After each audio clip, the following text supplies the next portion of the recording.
She collapsed in his arms on Christmas Eve, not from romance, but from fever, fear, and the kind of exhaustion that comes from hiding how badly you're breaking. Damien Vale didn't do kindness.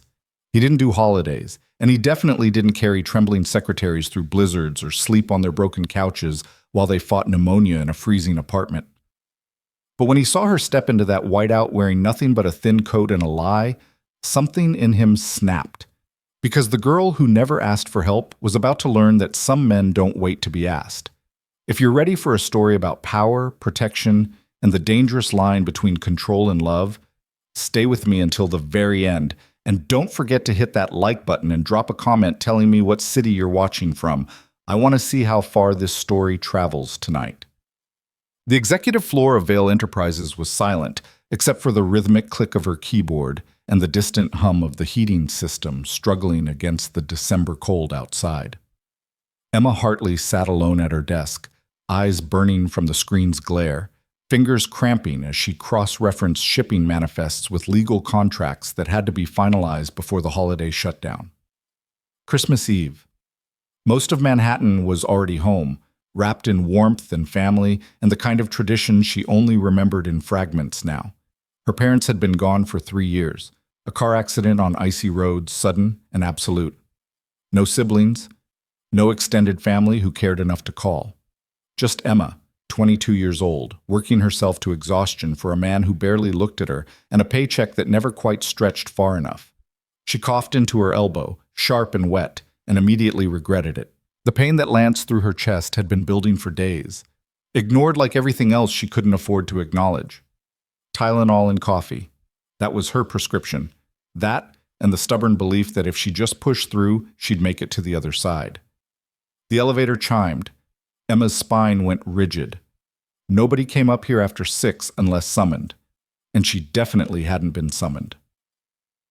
The doors slid open, and Damien Vale stepped into the corridor like winter itself. 6'3" of controlled power wrapped in a charcoal suit that probably cost more than her annual rent. His dark hair was perfectly styled despite the late hour, his jaw sharp enough to cut. And his eyes, cold, calculating, the color of smoke before a fire, scanned the floor with the precision of a man who missed nothing. He saw her. Emma's breath caught. She straightened in her chair, hoping he wouldn't notice the flush in her cheeks or the way her hands trembled slightly as she minimized the document she'd been working on. "Miss Hartley."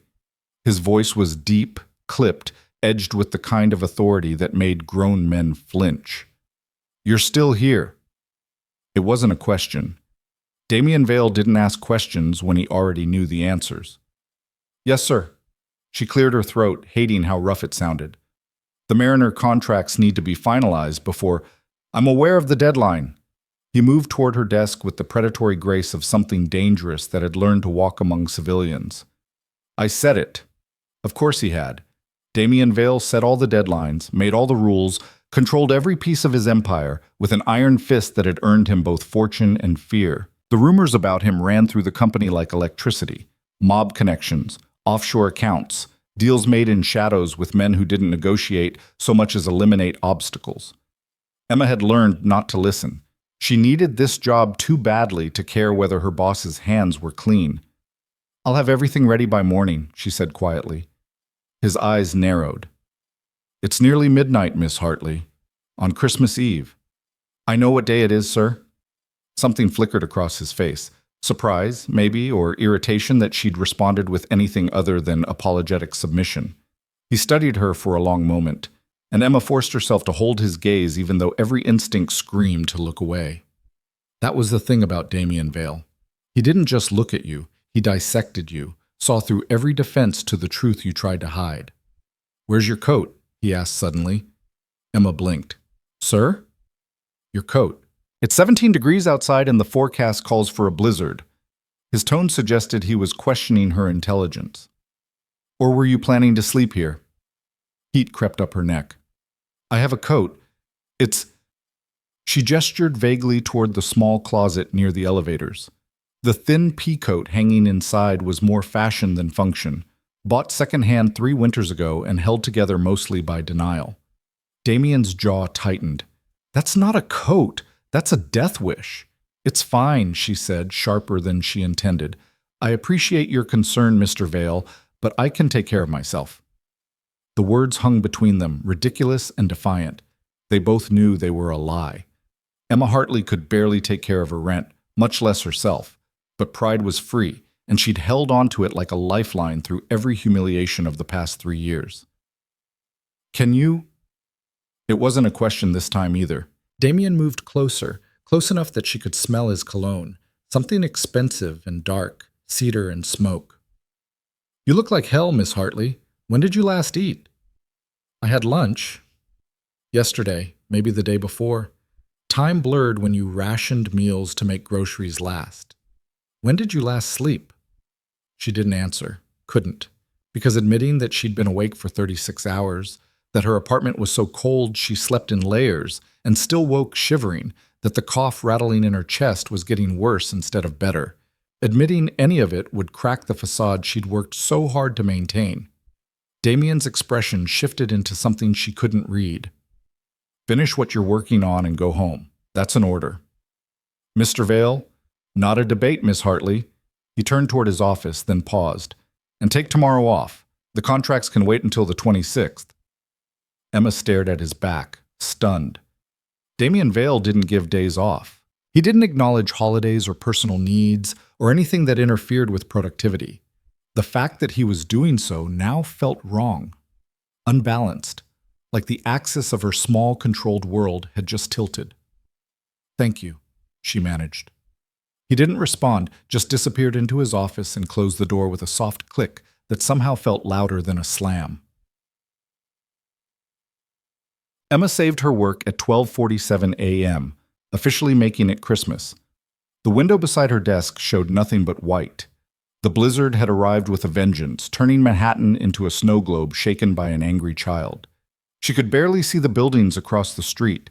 Panic fluttered in her chest. The subway would be a nightmare, walking would be dangerous, but calling a car would cost money she'd already allocated to next week's groceries, and asking to stay would mean admitting weakness to a man who valued strength above all else.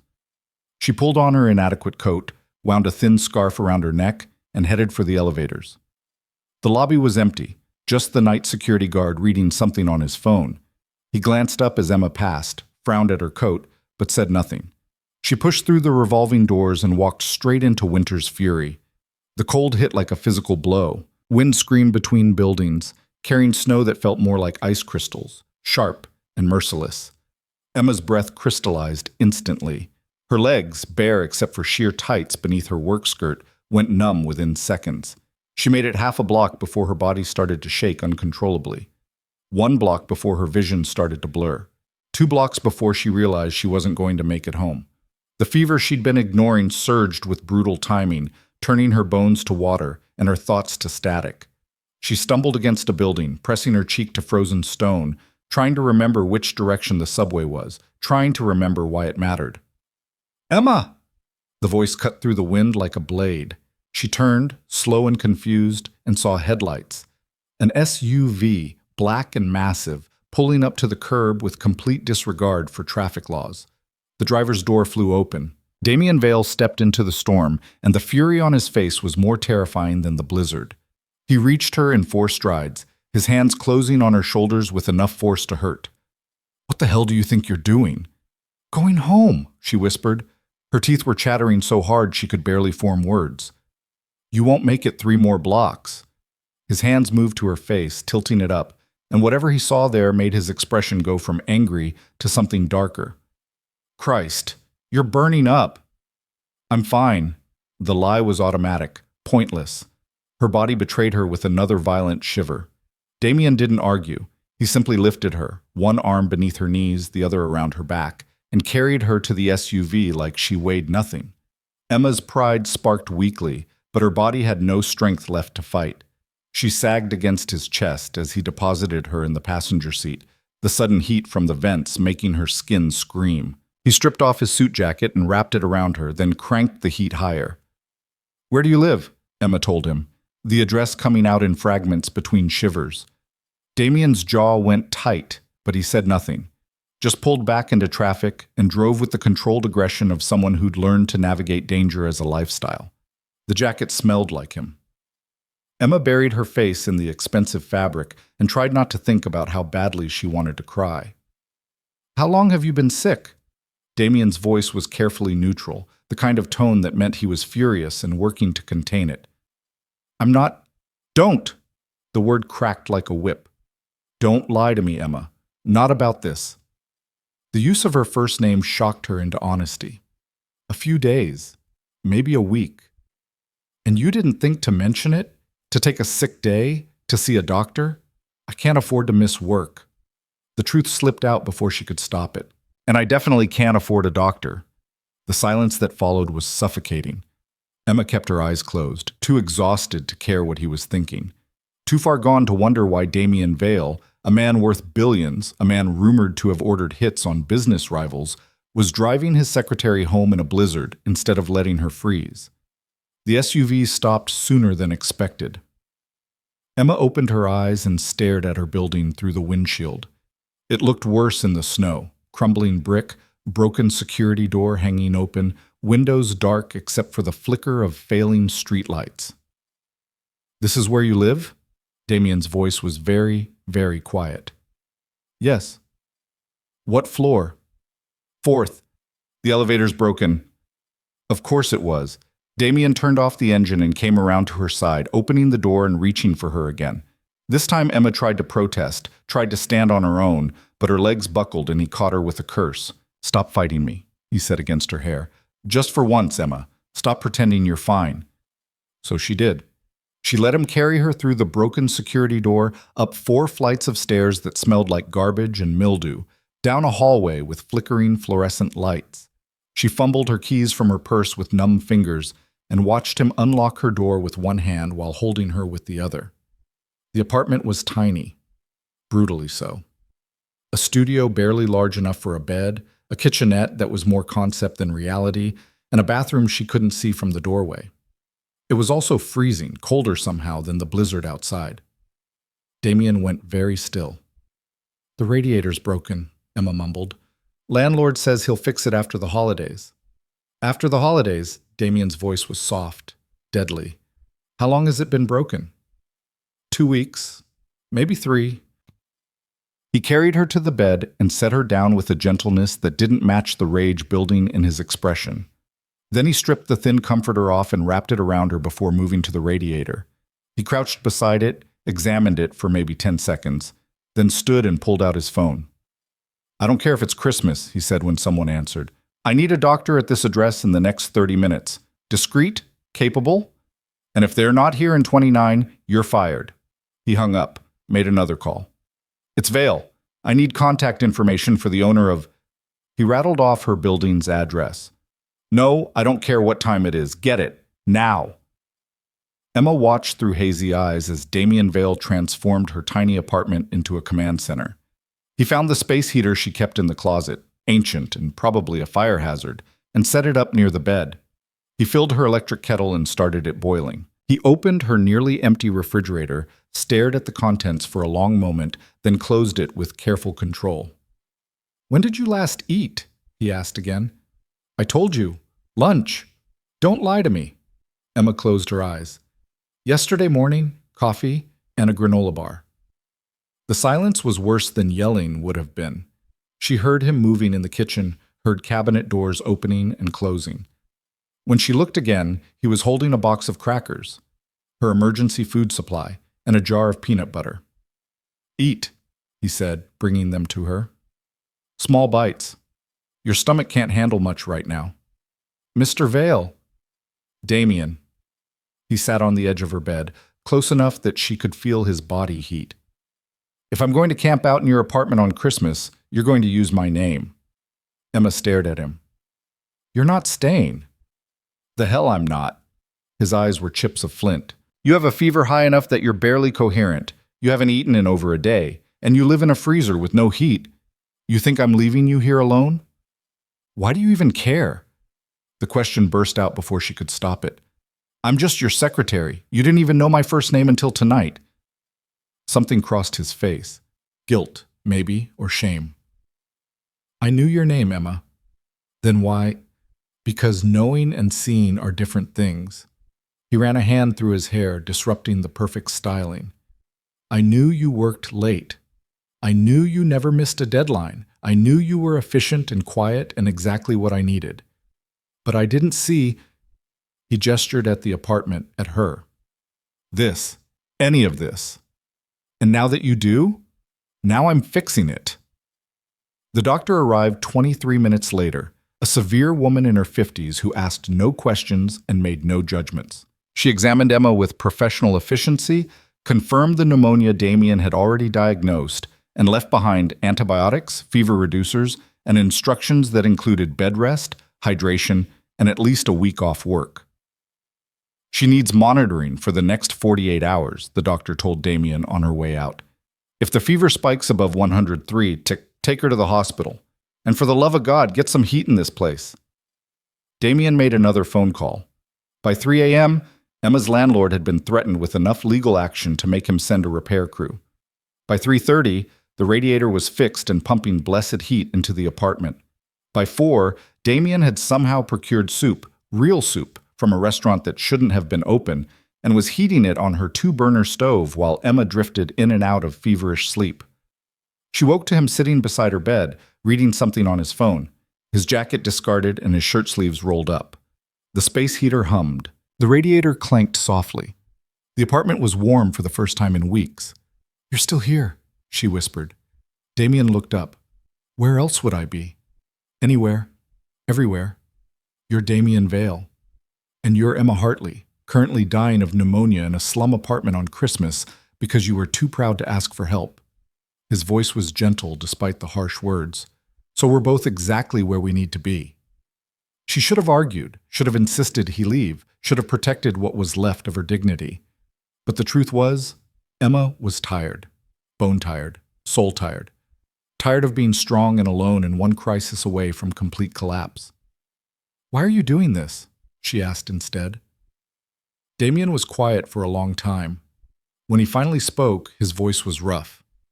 Because 6 months ago, I watched you stand in my office while I tore apart your work on a contract. You didn't cry, didn't make excuses. You just nodded, said you'd fix it, and stayed until 2 a.m. to make it perfect. And I remember thinking you were exactly the kind of employee I needed, bulletproof, tireless, completely professional. He paused. But tonight, when I saw you walk into that storm, I realized I never asked what it cost you to be that person. Never wondered why you never complained or called in sick or asked for anything. I just took. Because that's what I do. I take what I need, and I don't look back. Emma's throat tightened. But you, Damien continued, you gave everything, worked yourself sick, starved yourself to make rent, froze in this apartment and still showed up every day with a smile that didn't quite reach your eyes. And I didn't see it because I didn't want to see it.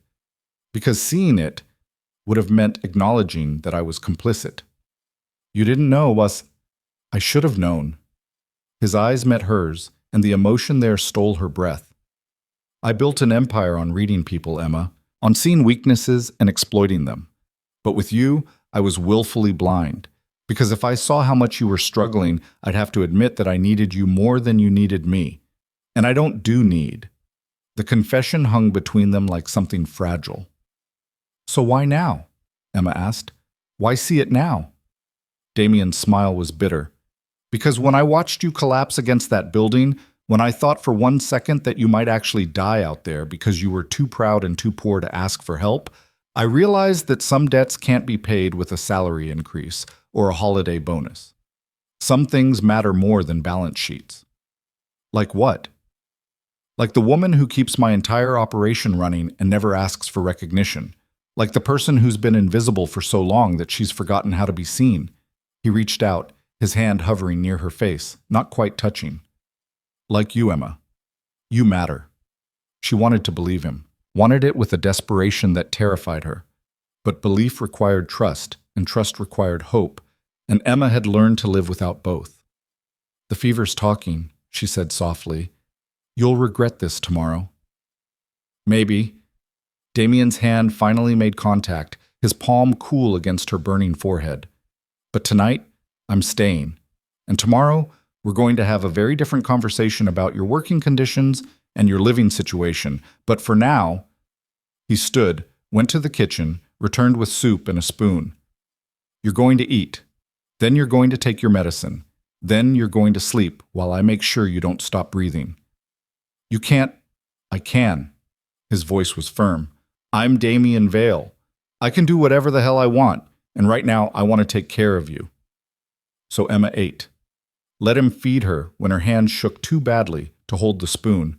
Let him hold a glass of water to her lips while she swallowed pills that tasted like chalk. Let him pull the comforter up to her chin and adjust the space heater and promise he'd wake her if the fever spiked. And as she drifted towards sleep, warm and medicated and no longer alone in the terrible crushing silence of her life, Emma Hartley made a decision. Tomorrow, when the fever broke and reality returned, she would rebuild her walls. She would go back to being invisible, professional, untouchable. But tonight, just for tonight, she would let herself be saved. Even if her savior was the most dangerous man in Manhattan, even if the price of his protection was higher than she could possibly imagine, even if the moment he carried her out of that storm, everything she'd been running from finally caught up. Emma woke to sunlight streaming through her window and the smell of coffee.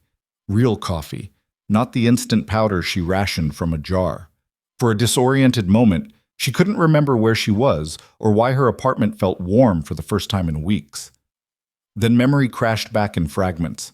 The blizzard, the fever, Damien carrying her up 4 flights of stairs like she weighed nothing. Damien. She sat up too quickly and immediately regretted it.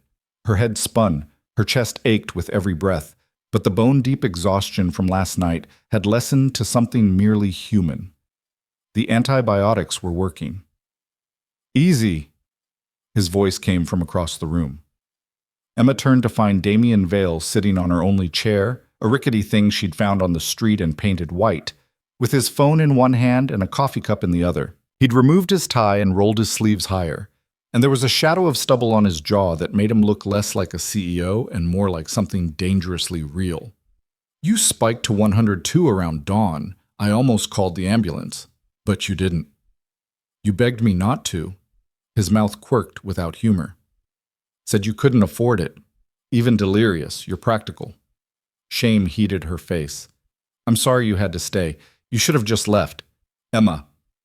He set down the coffee with deliberate care. I'm going to say this once, and I need you to hear it. Stop apologizing for being sick. Stop apologizing for needing help. And for the love of God, stop apologizing to me when I made the choice to be here. But no buts. He stood, crossed to her in 3 strides, and pressed the back of his hand to her forehead with a familiarity that shouldn't have existed between boss and employee. Fever's down. That's good. How do you feel? Like I got hit by a truck. Accurate. But he retrieved a bottle of water and her medication from the nightstand. Take these. Then you're eating breakfast. Emma accepted the pills but couldn't stop staring at him. Damien Vale, billionaire and rumored crime lord, was playing nurse in her studio apartment on Christmas morning. It was surreal, impossible. And yet he moved through her space with the same controlled efficiency he brought to hostile boardroom negotiations, as if caring for a sick employee was just another problem to solve with enough resources and force of will. You really stayed all night, she said quietly. I really did. He returned to the kitchenette and she heard sounds of cooking, the sizzle of butter in a pan, the crack of eggs. And I'm staying until you can walk to the bathroom without looking like you're about to pass out. That could be days. Then it's days. You have a company to run, deals to close, a life. Damien appeared in her line of sight, holding a plate with scrambled eggs and toast. My company runs fine without me micromanaging every detail. My deals will wait. And my life, he paused, something complicated crossing his face. My life is apparently more empty than I realized if I can disappear for 48 hours and nobody notices except my assistant, who I already told to clear my schedule. He sat on the edge of her bed again, close enough that she could smell coffee on his breath and see the fine lines around his eyes that suggested he slept even less than she did. He held out a fork. I can feed myself, Emma protested. Prove it. She took the fork with a hand that trembled only slightly and managed 3 bites before her arm got tired. Damien said nothing, just gently took the fork back and finished feeding her with the patience of someone who decided this was now his job and failure wasn't an option. "Why are you doing this?" Emma asked between bites. "And don't say because you feel guilty. Nobody burns an entire Christmas for guilt alone." Damien was quiet for a long moment, his eyes fixed on the plate. When he spoke, his voice was lower than usual, rougher. "Do you know what I did yesterday before I came to the office?" Emma shook her head. "I had lunch at Per Se, alone. Spent $300 on food I barely tasted because I was on my phone the entire time, closing a shipping contract with a man I despise but need. Then I went back to my penthouse, 5,000 square feet overlooking Central Park, and I sat in a living room bigger than this entire building and realized I had absolutely nothing to do. No family to call, no friends who aren't on my payroll, no traditions except work and more work." He set the empty plate aside. "And I thought, this is fine. This is the life I chose. Power doesn't leave room for attachment. Success requires sacrifice. All the usual justifications." His eyes met hers. "Then I went to the office and found you there, killing yourself to meet a deadline I created, and I realized you were doing the same thing I was, mistaking survival for living, except you didn't choose it. You just got dealt a shit hand and played it the best you could. That's not your fault." "No, but it became my responsibility the moment I decided you were valuable enough to keep, but not valuable enough to actually see." He reached out and tucked a strand of hair behind her ear, the gesture so intimate that Emma's breath caught. "I saw you last night, Emma. Really saw you. And I can't unsee it. Don't want to." The air between them felt charged, dangerous. Emma knew she should pull back, should reestablish the professional distance that was the only thing protecting her from complete collapse. But she was so tired of being strong, so tired of being alone. "What happens after this?" she whispered. "After the fever breaks and reality comes back?" "That depends." As Damien's hand lingered near her face, "on whether you're brave enough to let me help you." "Help me how?" "However you need. A raise, a better apartment, health insurance that actually covers doctors, or—" He hesitated, and for the first time since she'd met him, Damien Vale looked uncertain. "Or you let me figure out what the hell this is between us. Because I've spent 12 hours watching you sleep, and I still don't want to leave. That's not normal, Emma. That's not professional. And I'm self-aware enough to know it crosses about 15 different lines." Emma's heart hammered against her ribs. "You're my boss." "I am." "You're also reportedly connected to organized crime." "Also true." "And you're saying you want, what? To date me? Keep me? I don't even know what this is." Damien's smile was sharp and self-deprecating. "Neither do I. That's the terrifying part. I don't do uncertainty, Emma. I don't do relationships or feelings or any of the messy human things that make people vulnerable. But I looked at you shivering in that storm, and something in me just—" He made a frustrated gesture. "Broke. Shifted. I don't have better words for it." "That's not enough," Emma said, even though part of her wanted to believe it could be. "You don't even know me. Not really. You know I'm a good secretary, and I work too hard, and I'm too proud to ask for help. That's not a foundation for anything except pity." "You think this is pity?" His voice went hard. "I don't do pity, Emma. Pity is passive. This is—" He stood abruptly, paced to the window, stared out at the snow-covered street.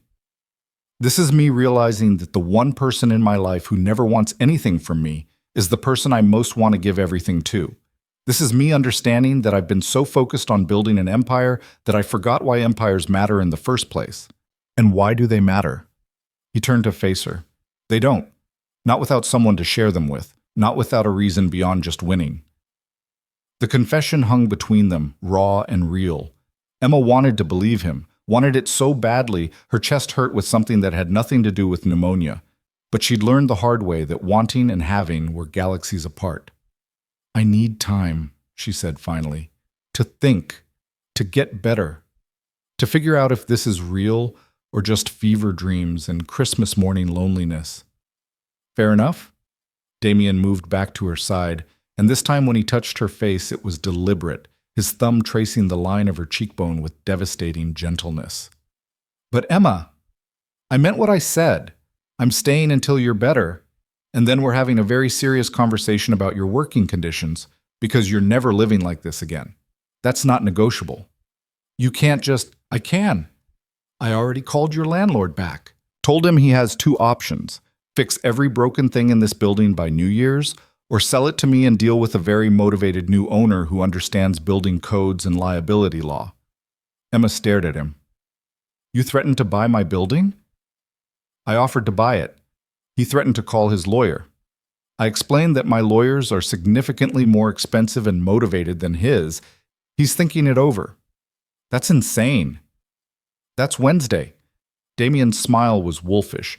You haven't seen me negotiate when I actually care about the outcome. Before Emma could respond, her phone buzzed on the nightstand. She reached for it automatically, saw the landlord's number, and felt dread pool in her stomach. But when she answered, the man's tone was obsequious in a way she'd never heard. Miss Hartley. Yes. About the radiator and the... Yes.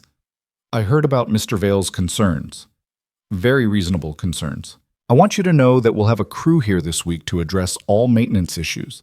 And of course, given the inconvenience, we'll be crediting next month's rent. As a courtesy. Emma's eyes went to Damien, who was studying his phone with the expression of someone who absolutely knew he'd just won. Thank you, she managed. No thanks necessary. We value our tenants. Have a wonderful holiday. He hung up. Emma lowered the phone slowly. A rent credit, she said. He's never given anyone a rent credit in the history of this building. He has now. Damien didn't look up from his phone, because he understands that keeping you unhappy is bad for his long-term health and property value. You terrified him. I incentivized him. There's a difference. Is there? Damien's gaze snapped to hers, sharp and amused. In my world? Not really. But it got results, and you're not freezing anymore, so I'm calling it a win. Emma should have been angry, should have felt infantilized or overprotected, or any number of reasonable reactions to having her boss wage economic warfare on her behalf. Instead, she felt something warm and dangerous unfurling in her chest, the first fragile shoots of hope that maybe, possibly, she didn't have to carry everything alone anymore. Thank you, she said quietly. Damien set down his phone and gave her his full attention. You don't have to thank me for basic human decency, Emma. In my experience, basic human decency is pretty rare. Then your experience is about to change. He stood, collected the empty plate. Now rest. I'm going to make some calls and see if I can get decent food delivered on Christmas. Your refrigerator is a crime scene. It's fine. It's 7 items, 3 of which expired last month. That's not fine. That's evidence of systematic deprioritization of your own needs in favor of financial survival. He spoke clinically, like he was analyzing a business problem. Which ends now. Emma watched him move through her tiny kitchen, this powerful man in his expensive clothes treating her poverty like a logistical challenge instead of a character flaw. Part of her wanted to protest, to assert independence she wasn't sure she still possessed. But a larger part, the part that had been running on empty for 3 years, wanted to just let go. Let him help. Let someone else be strong for once. Damien? He turned. I'm scared, she admitted. Of this. Of you. Of what happens if I let myself believe this is real and it turns out to be temporary. His expression softened into something that made her heart stutter. I know.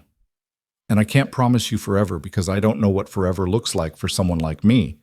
But I can promise you today, and tomorrow, and every day after that until you tell me to leave. And if I never tell you to leave? Then I guess I'm staying. He said it simply, like it was already decided. Like the idea of walking away had become impossible, somewhere between carrying her out of the storm and watching her sleep through fever dreams. Emma closed her eyes against the rush of emotion. She wanted to believe him, wanted to trust that this wasn't just guilt or Christmas sentiment or the novelty of helping someone who couldn't help themselves. But trust required vulnerability, and vulnerability had only ever led to pain. Rest, Damien said again, his voice gentle. We'll figure this out, one day at a time. So Emma rested. Let the medication pull her under while Damien Vale made phone calls in 3 different languages, and somehow arranged for a grocery delivery that arrived 2 hours later despite every store being closed for the holiday. She woke periodically to find him reading on his phone or typing with the focused intensity of someone running an empire from her broken-down chair, or simply watching her with an expression she couldn't quite decipher. On the second night, her fever spiked again. Emma woke shivering despite the working radiator, her teeth chattering so hard she bit her tongue. Damien was beside her instantly, taking her temperature with the digital thermometer the doctor had left behind. 102.8, he muttered. Not quite hospital territory, but close. I'm fine, Emma managed. You're a terrible liar. He grabbed extra blankets from somewhere. She didn't remember owning this many blankets, and piled them on top of her.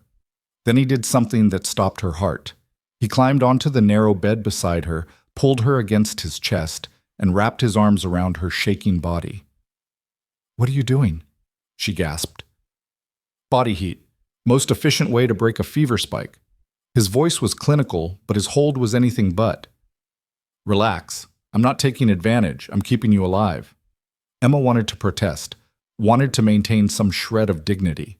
But she was so cold, and he was so warm, and the steady rhythm of his heartbeat against her back was the most comforting thing she'd felt in years. Tell me something, she whispered. Something real. So I know this isn't a fever dream. Damien was quiet for a moment, then, my father was a dock worker in Brooklyn, died when I was 12, heart attack, no warning. My mother cleaned houses until her hands bled. I watched her destroy herself to keep me fed, and I swore I'd never be that powerless again. So I learned to fight, learned to think 3 moves ahead, learned that mercy was a luxury I couldn't afford. His arms tightened slightly. By 20, I'd turned a failing shipping company into something profitable. By 25, I owned it. By 30, I owned half the ports on the eastern seaboard. And somewhere along the way, I forgot that the point of power was supposed to be protecting the people who couldn't protect themselves. I just kept taking, kept winning, kept building walls so high that nobody could reach me. What changed? Emma asked. You did. His breath stirred her hair. You reminded me what it looks like when someone fights with nothing but pride and determination. And you made me realize that all my power means nothing if I use it to take from people instead of lifting them up. I didn't do anything. You survived. That's not nothing, Emma. His voice roughened. You survived 3 years of hell, and you still showed up every day with a smile. You still did excellent work. You still treated people with kindness even when kindness wasn't returned. That takes more strength than anything I've ever done. Tears leaked from the corners of Emma's eyes. She was too weak to stop them, too overwhelmed to care. Damien felt the wetness and shifted, turning her in his arms so he could see her face. Hey, he said softly. What's wrong? Nobody's ever... She couldn't finish. Couldn't explain that in 3 years of struggling alone, nobody had noticed. Nobody had cared. Nobody had thought her survival was worth celebrating. Damien understood anyway. He always seemed to understand the things she couldn't say. I see you, he said, wiping her tears with his thumb. I see how hard you fight. I see what it costs you. And I'm telling you right now, Emma Hartley, you don't have to fight alone anymore. Not if you don't want to. What if I'm not strong enough for your world? The fear spilled out before she could stop it. What if I'm just a girl who's good at surviving but terrible at actually living? Then I'll teach you. He pressed his forehead to hers, the gesture achingly intimate, the same way you're teaching me that there's more to life than winning. Emma's breath hitched. I don't know how to do this. How to let someone in? Neither do I, so we'll figure it out together. Make mistakes, probably crash and burn spectacularly. His smile was crooked, almost vulnerable. But at least we won't be alone when we do. The fever broke sometime before dawn. Emma woke wrapped around Damien like he was the only solid thing in a shifting world, her face buried in his chest and their legs tangled together. He was still asleep, his breathing deep and even, one hand resting on her hip and the other tangled in her hair. She should have moved, should have extracted herself before this got more complicated. But Emma stayed exactly where she was and let herself have this one moment of perfect warmth and safety. Because soon enough reality would return, and with it all the reasons why this couldn't work. But for now, in the gray space between night and morning, she let herself believe in fairy tales. Damien stirred against her, his hand flexing on her hip. Emma? I'm here. Fever? Gone. He exhaled slowly, relief palpable in the sound. Good. That's good. But he didn't let go, didn't move, just held her like he had been doing it forever and planned to keep doing it indefinitely. Damien? When you said you wanted to figure out what this is, did you mean it, or was it just something you said to make me feel better? He pulled back enough to meet her eyes, his expression serious. I don't say things I don't mean, not about things that matter. And I matter? You matter. He said it with absolute certainty. More than is probably wise or safe. But I stopped pretending otherwise the moment I saw you in that storm. Emma's heart hammered. I'm still your secretary. For now, but that's going to change. How? Promotion. Transfer. Whatever keeps us from violating company policy while I figure out how to date someone without terrifying them with my complete lack of experience in normal human relationships. Despite everything, Emma laughed. You're really bad at this. Spectacularly. His smile was self-deprecating. But I'm a quick learner, and I'm motivated. Why? I'm nobody special, just a girl who needed a job. You're wrong. Damien's hand came up to cup her face, his touch reverent. You're the girl who never gave up, who kept fighting when anyone else would have broken, who treated me with respect even when I didn't deserve it, who's been invisible for so long that you forgot how to be seen. His thumb traced her lower lip. But I see you now, Emma, and I'm not looking away. The kiss happened like gravity, inevitable, unstoppable. Damien's mouth found hers with a hunger that stole her breath, and Emma rose to meet him with 3 years of loneliness and longing, finally finding an outlet. He kissed her like she was air, and he'd been drowning, like she was the answer to questions he'd been too afraid to ask. When they finally broke apart, both breathing hard, Damien rested his forehead against hers. Too much? He asked roughly. Not enough, Emma admitted, but also terrifying.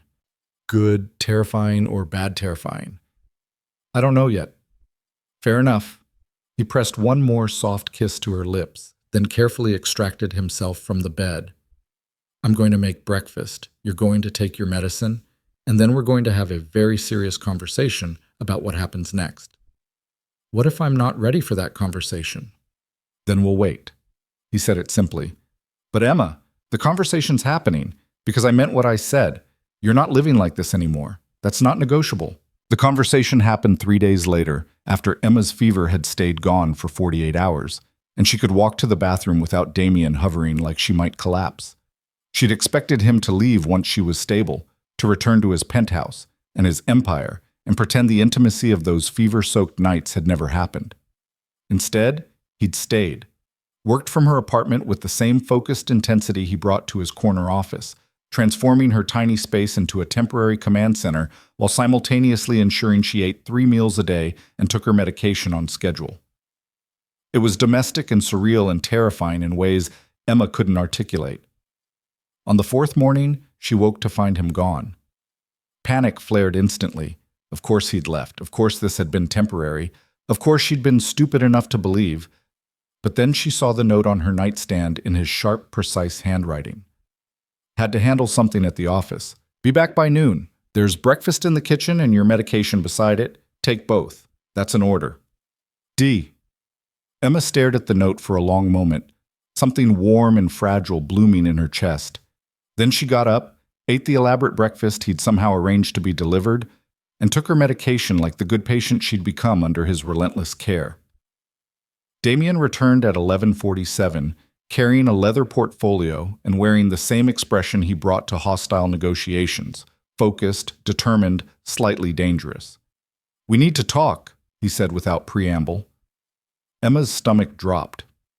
That's never a good way to start a conversation. It's not a bad conversation. It's a necessary one. He set the portfolio on her small table and turned to face her fully. You've been working for me for 6 months. In that time, you've saved my company approximately $2.3 million through contract review catches that my legal team missed. You've prevented 3 scheduling disasters that would have cost us international deals. and you've maintained perfect discretion about aspects of my business that most people would have sold to competitors for 6 figures. Emma blinked. I was just doing my job. You were doing your job exceptionally well, which is why your current salary is insulting. He opened the portfolio and pulled out a document. I'm promoting you. New title, Executive Director of Operations. New salary, $180,000 base plus performance bonuses. Full benefits, including the best health insurance money can buy. Company apartment in a building I own in Tribeca. 3 bedrooms, doorman, actual heat. And before you argue, this has nothing to do with what's happening between us personally. This is what you've earned. Emma stared at the contract he'd placed in front of her, her brain struggling to process the numbers.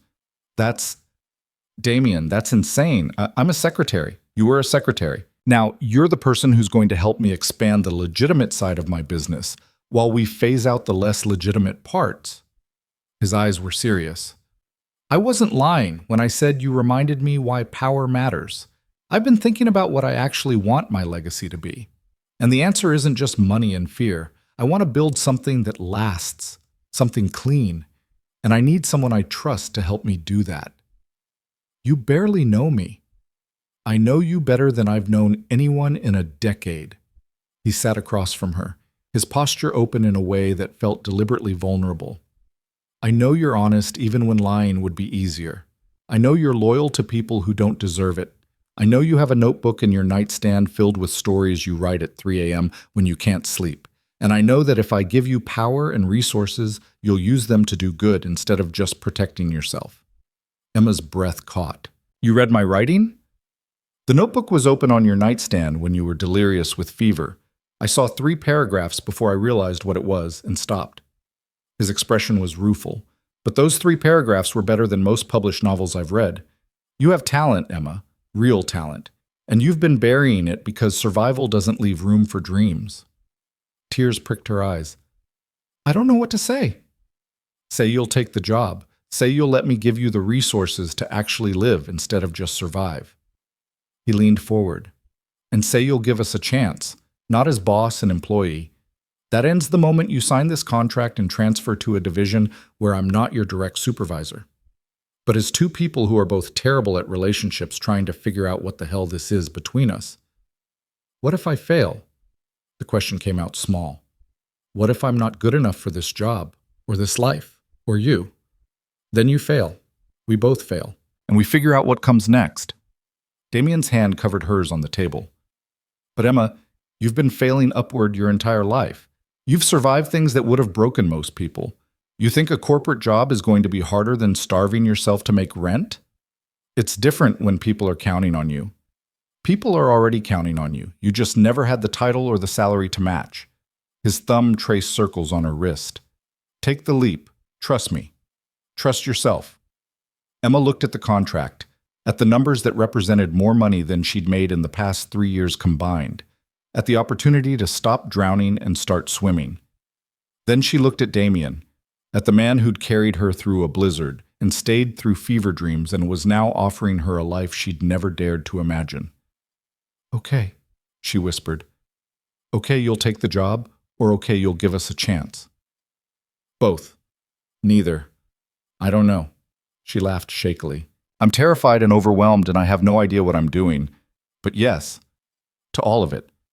Because I'm more afraid of wondering what if than I am of failing. Damien's smile was pure relief and something deeper, something that looked almost like joy. Good, that's good. He stood, pulled her to her feet, and kissed her with a tenderness that made her chest ache. Now sign the contract before you change your mind. We have a lot of work to do. The next 3 weeks were a whirlwind. Emma signed the contract, moved into the Tribeca apartment that was bigger than her entire previous building, and started her new role with a combination of terror and exhilaration. Damien had been right. She was good at this. More than good. She had an instinct for operations that came from years of watching how systems failed and imagining how they could be fixed. But she also became aware, very quickly, that Damien Vale's world was more complicated than corporate maneuvering and shipping contracts. There were meetings he took in rooms she wasn't invited to, phone calls in languages she didn't speak, men who visited his office with the kind of cold eyes that suggested violence was a professional tool, not a last resort. Emma didn't ask questions, partly because she was smart enough to know that some answers were dangerous, but mostly because she'd already decided that whatever Damien was involved in, whatever shadows he operated in, he was trying to move toward the light, and she wanted to help him get there. What she didn't expect was Celeste Marrow. The woman appeared on a Tuesday, walking into the executive floor like she owned it. She was stunning in the way that came from money and maintenance. Perfect hair, perfect skin, designer clothes that probably cost more than Emma's new salary. And the way she looked at Damien, with a possessive hunger that made Emma's stomach turn, suggested a history that went deeper than business. "Damien, darling," Celeste purred, ignoring Emma entirely. "It's been too long." Damien's expression went carefully neutral, the same mask he wore during hostile negotiations. "Celeste, I thought you were in Paris." "I was, but then I heard the most interesting rumor about you promoting some nobody to executive director, and I simply had to come see for myself." Her eyes finally landed on Emma, and the contempt in them was surgical. "So this is her, the little secretary who thinks she can play in the big leagues." Emma's spine went rigid. "I'm sorry, have we met?"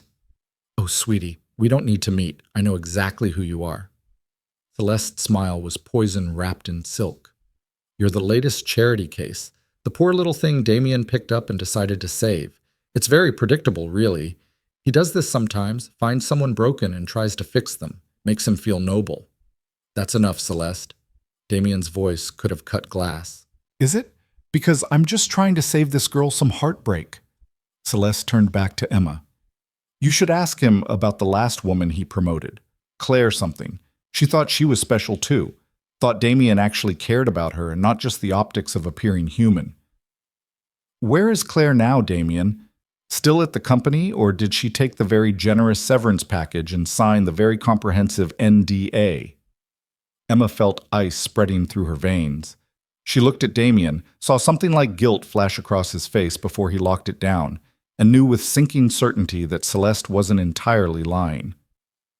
"My office," Damien said quietly. "Both of you. Now." He turned and walked toward his private office without waiting to see if they'd follow. Emma went, because what else could she do? Celeste followed with the satisfied smile of someone who'd just drawn blood.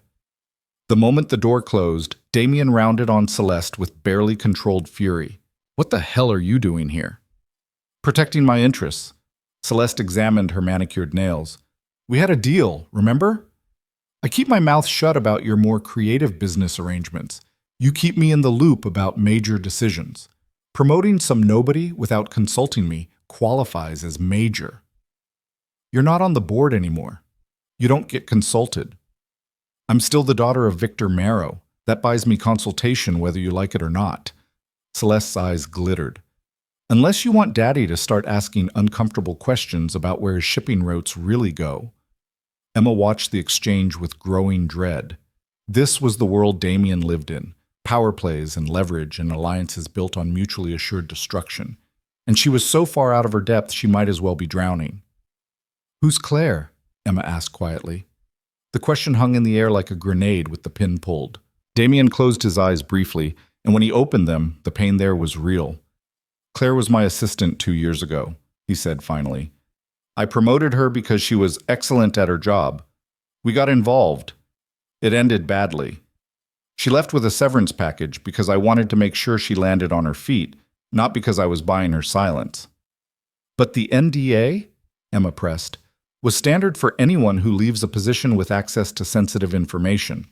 His eyes met hers, pleading for understanding. "I'm not proud of how things ended with Claire, but it wasn't what Celeste is implying. I didn't use her and throw her away. We were incompatible and we ended it before it got worse." "He's leaving out the part where Claire was in love with him and he crushed her because emotional attachment interferes with business," Celeste added helpfully. "But sure, we can pretend it was mutual." "Get out," Damien said softly. "Excuse me?" "Get out of my office, Celeste. And the next time you want to play games, remember that I have just as much leverage on your father as he has on me. Maybe more, since I know about the Monaco accounts he thinks are secret." Celeste's smile faltered. "You're making a mistake, Damien. She's not like us. She doesn't understand what it takes to survive in this world. And when she figures out what you really are, she's going to run. Just like Claire did." That's my problem, not yours. Now leave before I have security escort you out." Celeste gave Emma one last pitying look, then swept out of the office with the dramatic flair of someone who'd gotten exactly what she came for: chaos and doubt. The silence after she left was suffocating. Emma stood frozen, her mind racing through everything Celeste had said and everything Damien hadn't denied. Finally, she found her voice. "Is it true? About Claire?" "Some of it." Damien moved to his desk but didn't sit, just braced his hands on the polished wood like he needed the support. "I did promote her. We did get involved. And yes, she wanted more than I could give her. But Emma, it wasn't... I didn't lead her on. I was honest about what I could offer. She thought she could change me. She couldn't. And you think I can?" "No." His eyes met hers. "I think you already have. Not because you're trying to change me, but because you make me want to change myself. That's the difference. How do I know this isn't the same pattern? That in 6 months or a year you won't get bored or scared or whatever happened with Claire, and I'll be the one taking a severance package?" "You don't." Damien's honesty was brutal. "I can't promise you I won't fuck this up, Emma. I probably will. I'm good at business and terrible at people, but I can promise you that what I feel for you is different than anything I've felt before. And I can promise you that I'm trying, actually trying, not just going through the motions." Emma wanted to believe him, wanted it with a desperation that terrified her. But Celeste's words had burrowed under her skin like splinters, and now she couldn't stop wondering if she was just the latest in a long line of broken things Damien collected to prove he was capable of caring. "I need time," she said finally. "To think, to process all of this." "How much time?" "I don't know, just space. Please." Pain flashed across Damien's face, but he nodded. "Okay, take the time you need. But Emma?" He crossed to her, lifted her chin so she had to meet his eyes. "Don't let Celeste's poison convince you that what we have isn't real. She's playing games because she can't stand seeing me happy. That's all this is." "Is it? Or is she right that I don't belong in this world?" "You belong wherever you decide to be." His thumb traced her cheekbone. "And I hope you decide to be here. With me. But that's your choice. It was always your choice." Emma left his office feeling like she'd been hit by a truck. She made it through the rest of the day on autopilot, fielding emails and attending meetings while her brain spun in circles. That night, alone in her beautiful new apartment that still didn't quite feel real, she pulled out her notebook and tried to write. But the words wouldn't come. Every time she tried to craft a story, all she could see was Celeste's knowing smile and Damien's guilty expression, and the possibility that she'd been naive enough to believe in fairy tales. Her phone buzzed with a text from Damien. "Are you okay?" She stared at the message for a long time before responding. "I don't know yet." "Fair enough. I'm here when you're ready to talk." Emma set down the phone and pressed her hands to her face. The smart thing would be to walk away now, before she got in any deeper. Take the job. It was legitimate. She'd earned it. But end whatever was developing between them before it could implode and destroy everything she'd built. But Emma had spent 3 years being smart and practical, and it had gotten her a freezing apartment and pneumonia. Maybe it was time to be stupid. Maybe it was time to take the risk. She picked up her phone and typed, "Can you come over?" The response was immediate. "On my way." Damien arrived 20 minutes later looking like he'd run the whole way, his hair disheveled and his tie loosened. Emma opened the door and just looked at him for a long moment, trying to reconcile the ruthless CEO with the man who'd held her through fever dreams and threatened her landlord into basic human decency. "Come in," she said quietly. He stepped inside and Emma closed the door behind him. The silence stretched between them, heavy with everything unsaid. "Tell me about your world," Emma said finally. "The real one, not the corporate version. The part with men like Victor Marrow and rooms I'm not invited into, and phone calls in languages I don't speak." Damien's jaw tightened. "Emma, I can't do this if you're going to keep me in the dark about half your life. I'm not asking you to confess to crimes. I'm asking you to trust me enough to be honest about who you are and what you're involved in." He studied her for a long moment, then moved to her couch and sat down heavily. Okay, but once I tell you, you can't unhear it. And if you decide you want out, I'll understand. But I'll also have to ask you to sign an NDA, because the things I'm about to tell you could get both of us killed if they reach the wrong people. Emma's heart hammered, but she sat beside him. I'm listening. Damien took a deep breath. My company is legitimate. The shipping, the ports, the logistics, that's all real and legal.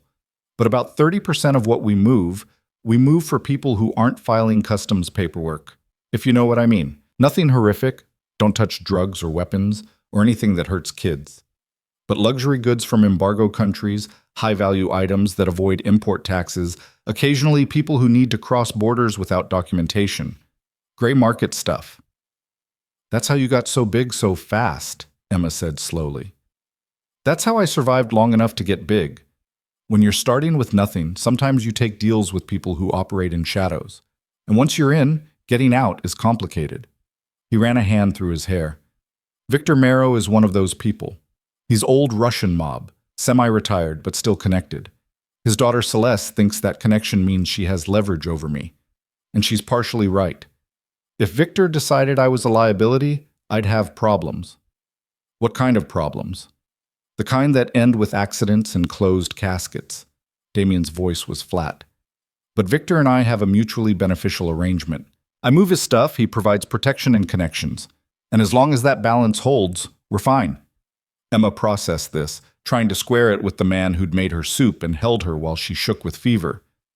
And the legitimate expansion you talked about, phasing out the gray market stuff, is real. I've been building relationships with legitimate partners, diversifying revenue streams, creating exit strategies from the shadier arrangements. But it takes time, and it requires keeping people like Victor happy enough that they don't see my exit as a betrayal. He turned to face her fully. That's who I am, Emma. Not a good guy. Not a villain. Just someone who's spent 15 years playing a very dangerous game and is trying to figure out how to walk away without getting killed. Why tell me all this? You could have just kept lying. Because you asked for honesty, and I respect you too much to give you anything less. His hand found hers. And because if we're going to do this, really do this, you need to know what you're getting into. My world is complicated and sometimes dangerous. I have enemies. I have debts I can't just pay off with money, and anyone close to me becomes a potential target or leverage point. Fear sparked in Emma's chest. Is that why Claire left? Because she figured out what you were involved in? Claire left because I told her I couldn't give her what she wanted. A normal relationship, marriage, kids, the whole domestic dream. Not because she couldn't handle my business, but because I couldn't handle the idea of someone depending on me emotionally. He squeezed her hand. But with you, it's different. I want to try. Want to figure out if I'm capable of being more than just a smart businessman who's good at surviving.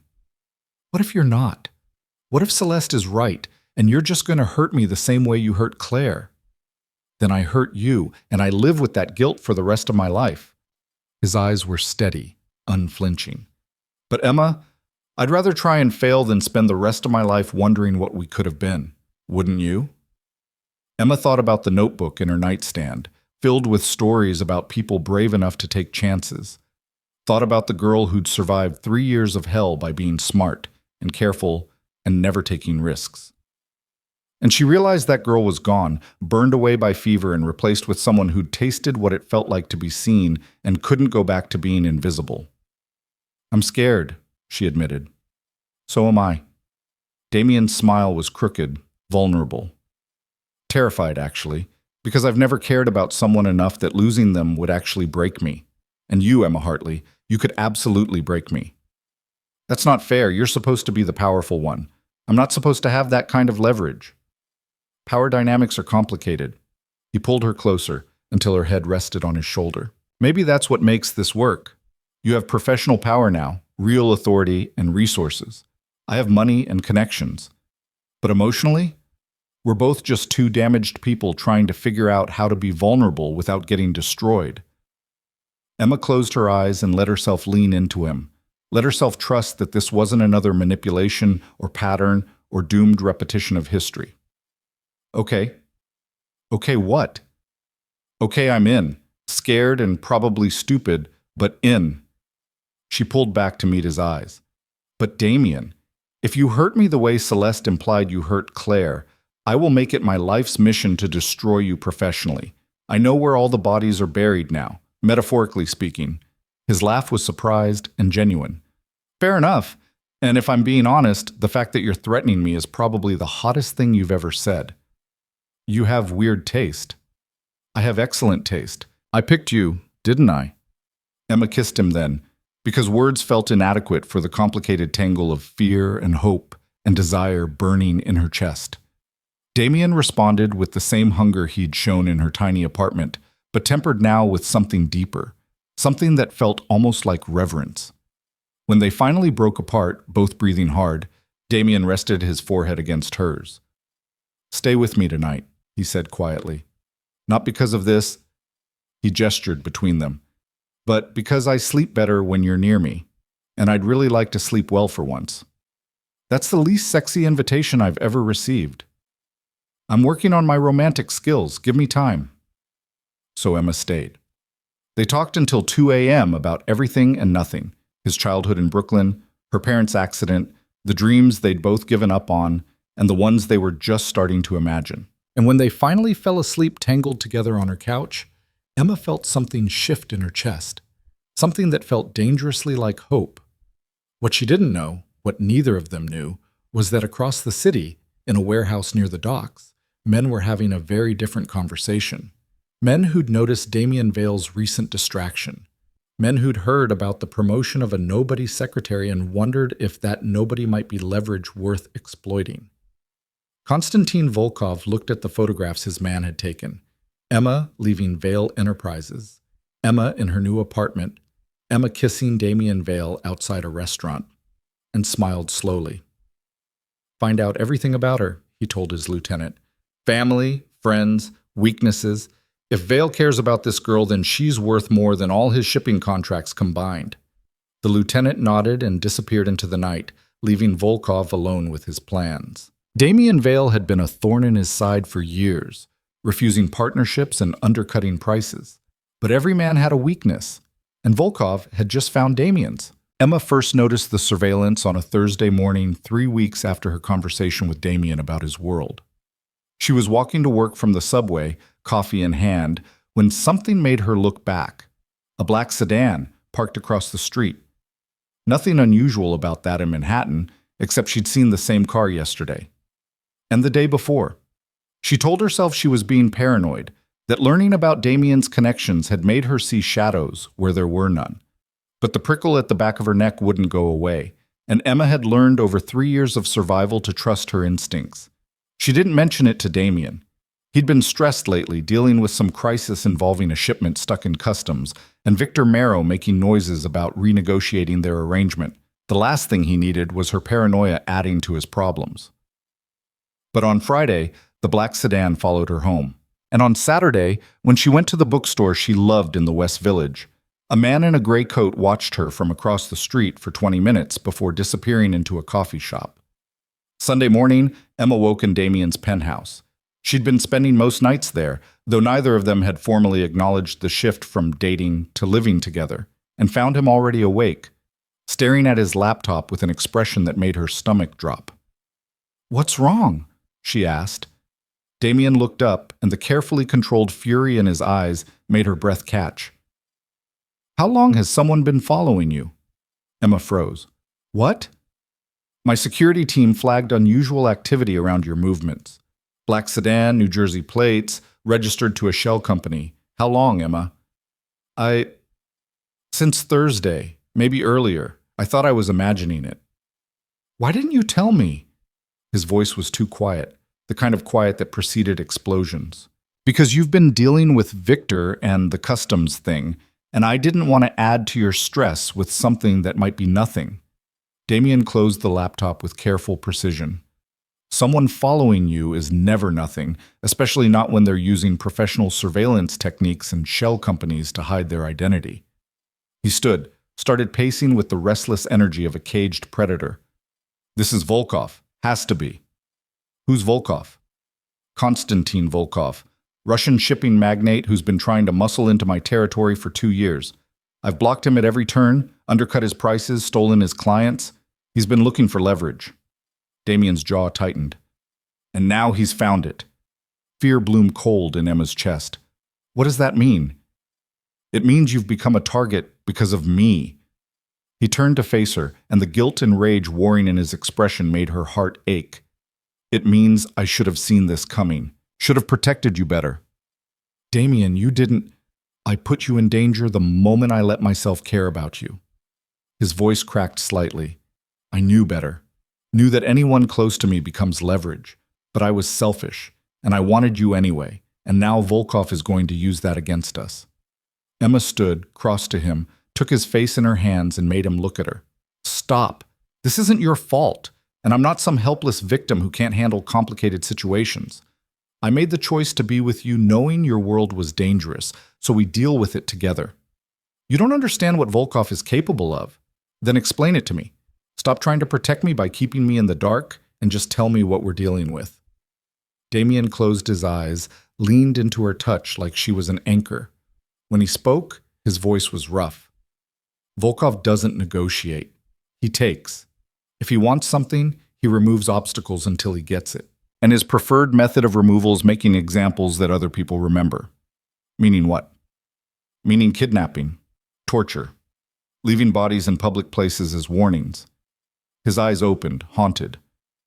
3 years ago, a competitor refused to sell Volkov a port contract. Volkov took the man's daughter, kept her for a week, then returned her broken enough that she still hasn't spoken a word. The competitor sold the contract within 24 hours. Emma's blood ran cold. And you think he's going to try that with me? I think he's going to try something. Surveillance is always the first step. Learning your patterns, your routines, finding the best opportunity to strike. Damien's hands came up to cover hers. But I'm not going to let him touch you, Emma. I'll end this before it starts. How? By giving him what he wants before he has to take it. Emma pulled back, studied his face. You're going to give him territory. I'm going to give him the appearance of territory, a port contract he's been after, some shipping routes I can afford to lose, enough to make him think he's won without actually ceding real power. Damien's smile was sharp and cold. Volkov's smart, but he's also arrogant. He'll take the win and back off, at least for a while. And if he doesn't, then I'll handle it. The promise in his voice was dark and absolute. Whatever it takes, Emma. I won't let him hurt you. Before Emma could respond, Damien's phone rang. He glanced at the screen and his expression went flat. It's him. Volkov? Yes. Damien answered with a calm that was purely manufactured. Constantine, to what do I owe the pleasure? Emma couldn't hear the other side of the conversation, but she watched Damien's face go through micro-expressions, controlled fury, calculation, cold assessment. Finally, he spoke. I'm listening. A pause. That's not on the table. Another pause, longer this time. You're making a mistake. Damien's eyes cut to Emma, and the fear she saw there made her knees weak. I need to think about it. 24 hours. He hung up, set the phone down with a hand that trembled slightly before he locked it into a fist. What did he want? Emma asked, though she already knew she wouldn't like the answer. A meeting, tomorrow night. He says he has a business proposal that could benefit both of us. Damien's laugh was bitter, which is code for, I know about your weakness and I'm going to exploit it. So don't go, or go with security. You don't have to. If I don't go, he escalates. If I go with obvious security, he takes it as a threat and escalates anyway. Damien moved to his bar, poured 2 fingers of whiskey, even though it was barely noon. The only play here is to meet him on his terms, figure out exactly what he wants, and negotiate from there. That's insane. He could kill you. He won't. Not yet. Killing me doesn't get him what he wants. Damien downed the whiskey in one swallow. But threatening you, that gets him everything. The realization hit Emma like ice water. He's going to ask you to choose between me and your company. Probably. Or he's going to demand concessions so extensive that agreeing to them destroys everything I've built. His eyes met hers. Which is why I need you to do something for me, and you're not going to like it. What? I need you to disappear for a few days, maybe a week, just until I can neutralize this threat. Absolutely not. Emma, no. She crossed her arms. I am not running and hiding while you face this alone. We're in this together, remember? That's what you said. That was before Volkov made you a target. Damien's voice rose slightly, control slipping. I can handle negotiations and threats and all the ugly parts of my world, but I cannot... His voice broke. I cannot function knowing you're in danger because of me. I need you safe, Emma. I need to know that no matter what happens, you're okay. And I need to be here, with you. Emma moved closer, took the empty glass from his hand. You said I have power now, real authority. So let me use it. Let me help instead of treating me like something fragile that needs protecting. You're not fragile. You're the strongest person I know. His hand came up to cup her face. That's why Volkov will use you against me. Because he knows that you're the one thing I can't afford to lose. Then we make sure he doesn't get the chance. Emma's voice was steady, despite the fear coursing through her veins. We go to the meeting together, we negotiate together, and we show him that I'm not some weakness he can exploit. I'm your partner. That's exactly what he'll use against us. The fact that we're together, that we care about each other. He'll threaten you to control me, and Damien's jaw clenched. I'll do whatever he asks to keep you safe. Which means he wins.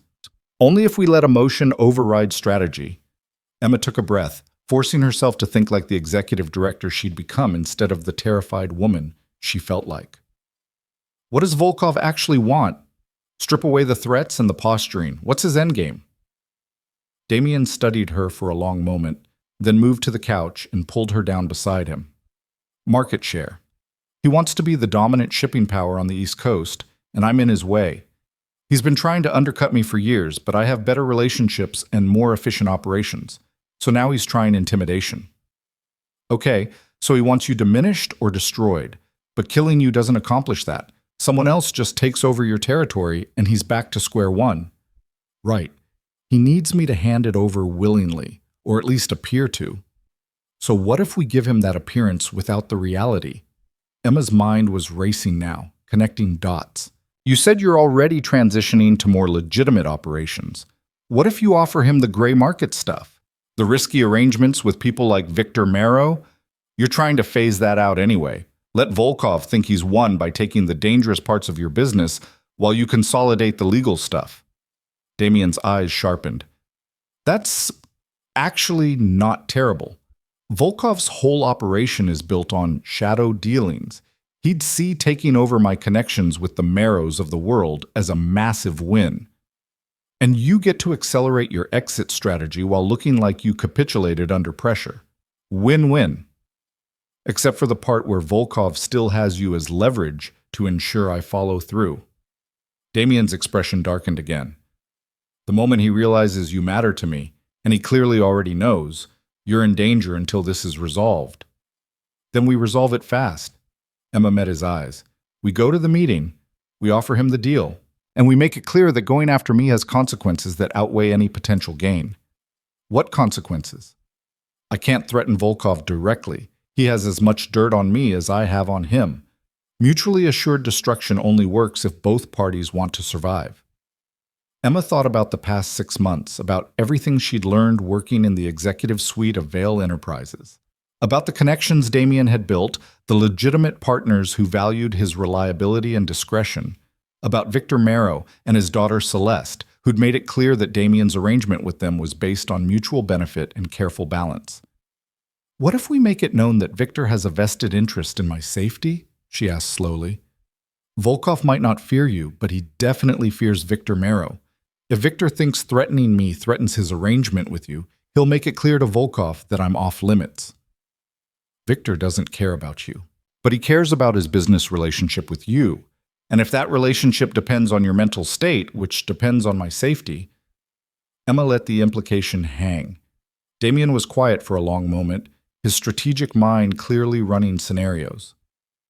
It could work. Victor hates Volkov. They have history from the old country. If I positioned it right, made it clear that Volkov's aggression is destabilizing our arrangement, Victor might see value in protecting you as a way of protecting his interests. So we have a plan. You talk to Victor, get him to make noise about me being under his protection. We meet with Volkov and offer him the shadow business, and we make it clear that everyone wins if he accepts, and everyone loses if he pushes. You make it sound simple. It's not simple. It's terrifying and probably has a dozen ways it could go wrong. Emma took his hand. But it's better than you trying to face this alone while I hide somewhere safe and useless. Damien pulled her close, buried his face in her hair. If anything happens to you, it won't. We're going to handle this together, and we're going to win. She pulled back to meet his eyes. Trust me, Damien, the same way I trusted you when you carried me through that blizzard. His laugh was shaky but genuine. You're remarkable, you know that? I'm terrified and faking confidence, but thank you. That's what remarkable looks like. He kissed her forehead, her cheeks, finally her mouth with a tenderness that made her chest ache. Okay, we do this your way. But the moment I think you're in real danger, all bets are off and I'm getting you somewhere safe. Agreed? Agreed. The next 24 hours were a masterclass in strategic maneuvering. Damien called Victor Marrow, had a conversation Emma wasn't privy to, but that apparently went well enough that Victor agreed to make his position known. By that evening, word had spread through the relevant channels that Emma Hartley was under the protection of the Marrow family, and any action against her would be considered an action against Victor himself. Celeste called Damien 3 times, furious about being used as a political pawn, but her father overrode her objections. Whatever history Victor and Volkov had, it was bad enough that Victor saw value in drawing a line. The meeting was set for Monday night at a restaurant Volkov owned in Brighton Beach. Neutral territory, theoretically, though Emma suspected nothing in Volkov's neighborhood was truly neutral. Damien wanted to go alone. Emma insisted on coming. They compromised by bringing 2 security guards who would wait outside and having a check-in protocol every 30 minutes. The restaurant was expensive in a way that felt vaguely threatening. Too much gold, too much red velvet, too many men in expensive suits who watched them enter with calculating eyes. Volkov was waiting at a back table, flanked by his own security, looking exactly like the villain from a Cold War thriller. He was older than Emma expected, maybe 60, with steel gray hair and eyes like frozen water. When he smiled at their approach, it didn't reach those eyes. Damien, so good of you to come. His accent was thick, deliberate. And you brought your little secretary. How charming. Executive Director, Emma corrected before Damien could speak. And I'm here as Mr. Vale's partner in this negotiation. Volkov's smile widened. Of course. Please sit. They sat. Emma kept her spine straight and her expression neutral, channeling every ounce of composure she'd developed working for Damien. I appreciate you meeting with me, Volkov continued, though I confess I expected more resistance. Perhaps you're smarter than I gave you credit for, Damien. I'm smart enough to recognize when a situation requires diplomacy rather than posturing. Damien's voice was cool, professional. You wanted to discuss a business proposal. I'm listening? Direct. I like that. Volkov poured himself vodka from a bottle on the table, didn't offer them any. Here's what I want. Your contacts with the Marrow family, your shipping routes through the Northeast Corridor, and 40% equity in Vale Enterprises.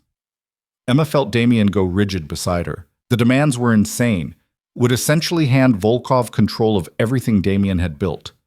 And in exchange, Damien asked, his voice dangerously quiet, in exchange, I stopped paying attention to Ms. Hartley here, stopped noticing her movements, her patterns, her unfortunate lack of security for someone in her position. Volkov's eyes cut to Emma. Pretty girl like you, living alone in that building. So many things could happen, would be tragic. Is that a threat? Emma asked, proud that her voice didn't shake. A statement of fact. World is dangerous place. Volkov shrugged, but could be less dangerous, if Damien is reasonable. Your proposal is unreasonable, Damien said flatly. You're asking me to hand you my company in exchange for not kidnapping my partner. That's not negotiation, that's extortion. Is business. Volkov leaned forward. You have something I want. I have something you want. We make trade. Except what you want is worth hundreds of millions, and what you're offering is basic human decency. The math doesn't work. Math works fine when you factor in Ms. Hartley's continued health and safety. Volkov's smile was reptilian. Question is, what is she worth to you? Your company? Your reputation? Your freedom? Emma watched Damien's hands clench on the table and knew he was seconds from doing something violent. She put her hand over his, squeezed gently, then turned to Volkov. I have a counterproposal, she said. Both men looked at her in surprise. Volkov's expression was amused, condescending. You have proposal? Sweet girl, you don't understand game being played here. I understand perfectly. You want market dominance. Damien has it. You're trying to leverage me to take it from him. Emma kept her voice steady. But what you're missing is that forcing this kind of deal creates enemies. Victor Marrow, for instance, who's made it clear I'm under his protection. The other families who do business with Damien and won't appreciate strong-arm tactics. You might win the battle and lose the war. Victor Marrow is old man with old ideas. I am not afraid. You should be. Emma leaned forward. Because here's what we're actually offering. Damien will transfer his connections with the Marrow family and similar organizations to you. All the gray market arrangements he's been phasing out anyway. You get instant credibility with the shadow networks, proven relationships, and the dangerous high-margin deals that Damien is trying to move away from. Volkov's eyes narrowed. And he keeps legitimate shipping business. He keeps the boring, legal, low-risk operations. You get the exciting stuff, the deals with real players, the arrangements that require connections and nerve, which is what you actually want anyway. You're not interested in moving consumer goods through customs. You want power in the underground economy. There was a long silence. Volkov studied Emma like she was a puzzle he was trying to solve. Finally, he laughed, a genuine sound that made his guards twitch slightly. You are clever. I see why Damien keeps you. He turned to Damien. She speaks for you? She speaks with me, Damien corrected. We're partners. Partners. Volkov tested the word. Interesting. Most men in our world, they keep women separate from business. But you bring her to negotiation. Either you are fool or she is exceptional. She's exceptional, Damien said without hesitation. Volkov nodded slowly. Okay. I consider your proposal, but I have condition. What condition? Emma asked. You work for me. 6 months. Consulting basis. You help me navigate relationships with families, teach me how to... What is word? Legitimize operations same way Damien is doing. I pay very well. And during this time, Damien keeps distance from family business. Clean break. Emma's mind raced. It was actually brilliant. Volkov got access to Damien's knowledge without having to trust Damien directly, and Damien got to accelerate his exit from the shadow economy with political cover. No, Damien said flatly. She's not working for you. Damien, Emma started. No, Emma. I'm not putting you in that position. Volkov's world is even more dangerous than mine. I won't. It's my choice, Emma interrupted. And I think it could work. 6 months of consulting, video calls, and strategic advice, no face-to-face meetings after today. I help Mr. Volkov transition the relationships. You get clean separation from the family connections. Everyone wins. But, except the part where Volkov has leverage over you for 6 months. Leverage goes both ways, Emma pointed out. I'd have access to Mr. Volkov's operations, his contacts, his strategies. That's information he probably doesn't want getting back to you or Victor or anyone else. Mutually assured destruction, right? That's how your world works. Volkov laughed again. She is smart. Too smart, maybe. But I like her. He stood, extended his hand to Damien. We have deal. I take family connections, she consults for 6 months, you keep legitimate business, and nobody has unfortunate accidents. Damien stared at the offered hand like it was a snake. Emma squeezed his arm gently. It's a good deal, she murmured. Take it. If anything happens to her, then you have full permission to destroy me however you see fit, Volkov finished. I am many things, but I keep my word. Deal? Damien stood slowly, shook Volkov's hand with visible reluctance. Deal. But Constantine? If you hurt her, I won't destroy you cleanly. I'll make it slow, and I'll make sure everyone knows why. Understood. Volkov turned to Emma. You start next week. My assistant will send details. And Ms. Hartley? Thank you for interesting negotiation. Is more fun than threatening. They left the restaurant in tense silence. The security guards fell in behind them as they walked to Damien's car. Only when they were sealed inside with the privacy partition up did Damien turn to Emma with an expression hovering between fury and fear. "What the hell were you thinking?" he demanded. "You just agreed to work for one of the most dangerous men on the East Coast." "I agreed to consult, remotely, for 6 months, during which time you get clean separation from the families and we both stay alive." Emma met his glare steadily. "Unless you had a better idea?" "My better idea was handling this myself without putting you in danger." "Your idea would have ended with you giving up everything you built or with one of us dead. My idea ends with everyone getting something they want and nobody dying. I call that a win." Damien's hands clenched on his thighs. "You don't understand what you've done. Volkov isn't going to just want consulting. He's going to push boundaries, test limits, see how far he can manipulate you into—" "I can handle Konstantin Volkov." Emma's voice was firm. "I handled you, didn't I?" The tension broke slightly. Damien's laugh was surprised and reluctant. "That's different." "Is it? You were terrifying when I started working for you. Cold, demanding, impossible to please, and I figured out how to navigate that. I'll figure out Volkov too." "I was never dangerous, Emma. Not to you. You were absolutely dangerous, just in different ways." She took his face in her hands. "But I'm not asking for permission. I'm telling you what I decided. And I need you to trust that I can do this." Damien closed his eyes, leaned into her touch. "I hate this." "I know. If he touches you, he won't, because I'm going to be professional and strategic and give him exactly what he needs to succeed in his transition. And in 6 months, we'll be free of all of this. Clean, legal, safe." "You really believe that?" "I have to." Emma kissed him softly. "Because the alternative is living in fear forever, and I'm done being afraid." They drove home in silence. Damien's hand clenched around hers like she might disappear if he let go, and Emma stared out at the city lights and wondered if she'd just saved them both or walked them straight into a trap she was too naive to see. Only time would tell. And they were officially out of time to figure it out any other way.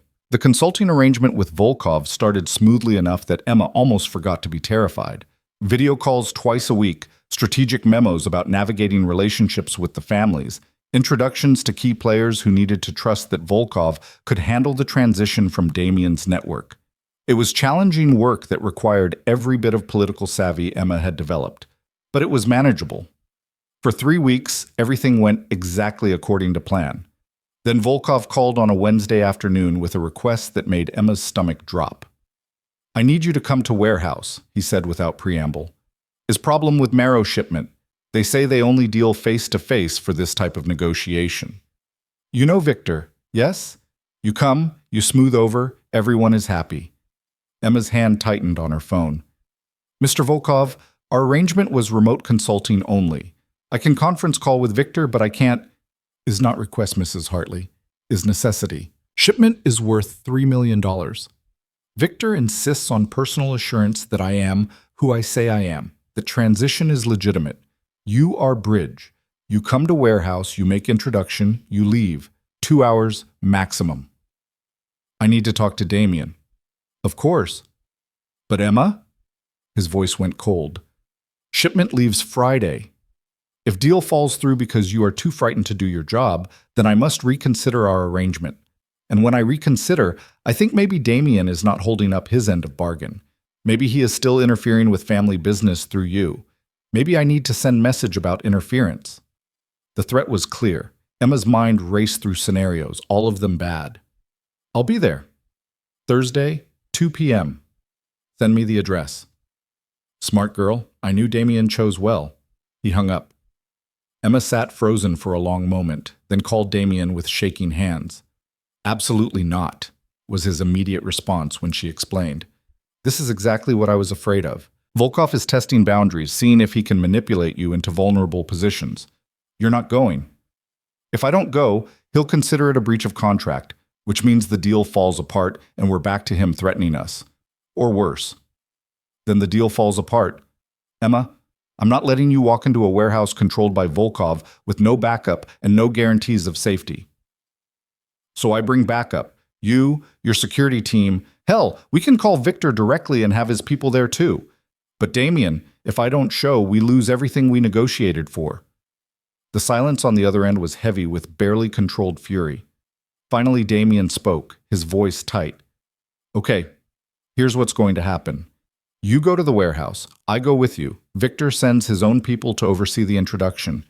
And at the first sign that this is anything other than a legitimate business meeting, we're gone. Non-negotiable." "Agreed." "And Emma? After this, we're done with Volkov. I don't care if we have to buy out his contract or pay penalties. I'm not watching you get manipulated into increasingly dangerous situations for 6 months. Let's just get through tomorrow first." Thursday dawned gray and cold, the kind of March day that felt like winter's last spiteful gesture. Emma, dressed in a sharp suit that projected authority she didn't feel, checked the small canister of pepper spray Damien had insisted she carry, and tried not to think about all the ways this could go wrong. Damien met her at the office, his security team already assembled. Marcus, his head of security, briefed them both with military efficiency. "The warehouse is in Red Hook, Volkov territory. I've got 4 men stationed around the perimeter, 2 more in a vehicle 3 blocks out. Victor Marrow's people confirmed they'll have 3 representatives inside. The meeting space is an office on the 2nd floor with multiple exits. We control the ground floor access." "What's the risk assessment?" Damien asked. "Medium to high. It's Volkov's territory, which means home field advantage. But the Marrow presence acts as a natural check. Victor won't tolerate violence that interferes with his business, and Volkov knows it. Biggest risk is if this is a setup to grab Ms. Hartley once Victor's people leave." Emma's mouth went dry. "You think that's likely?" "I think Volkov is ambitious and ruthless, which makes him unpredictable." Marcus met her eyes. "But we're prepared for every scenario. You'll be wired. Mr. Vale and I will be within 20 feet at all times, and we have extraction protocols if things go south." The drive to Red Hook was silent. Emma watched the city slide past the tinted windows and tried to calm her racing heart. Damien sat beside her, his hand wrapped around hers with enough pressure to hurt, like he could keep her safe through sheer force of will. "You don't have to do this," he said quietly. "We can turn around right now. Let Volkov breach the contract. I'll deal with the consequences." "The consequences include him coming after us again. After me." Emma squeezed his hand. "At least this way we control some of the variables. And if Victor's people are there, we have witnesses who'd report back if Volkov tried anything stupid." "Witnesses don't help if you're already gone." "Then don't let me get gone." She tried for a smile. "You're good at protecting things you care about, remember?" "I'm good at failing the people I care about," Damien corrected, his voice rough. "Claire, my mother, everyone who's ever depended on me. I let them down when it mattered." Emma turned to face him fully. "Your mother died of cancer. Claire left because she wanted something you couldn't give, not because you failed her. And me? I'm still here. Still choosing you, still trusting you. So stop assuming you're going to fail before you've even tried." The warehouse loomed ahead, a gray concrete structure that looked like it hadn't been updated since the 70s. Volkov's men were visible on the perimeter, casual but alert, the kind of security that looked lazy until you noticed how strategically they were positioned. Marcus pulled the SU-5 into the loading bay. "We're early. Good. Let's get eyes on the meeting space before Victor's people arrive." They entered through a side door, Marcus and another guard flanking them with the easy competence of professionals who'd done this before. The warehouse floor was mostly empty except for some shipping containers stacked along one wall. A metal staircase led to a second-floor office with windows overlooking the space. Volkov was waiting in the office, standing by the window with a glass of what looked like whiskey, despite it being barely past noon. He turned as they entered, his smile sharp. "Punctual. I appreciate this quality." His eyes moved from Emma to Damien to Marcus and back. "Though you bring quite an entourage for simple business meeting." "Standard security protocol," Damien said coolly. "I'm sure you understand." "Of course. I do same." Volkov gestured to 2 men Emma hadn't noticed, standing in the shadows near the back wall. Both had the kind of stillness that suggested violence was always an option. "Please sit. Victor's people arrive in 10 minutes.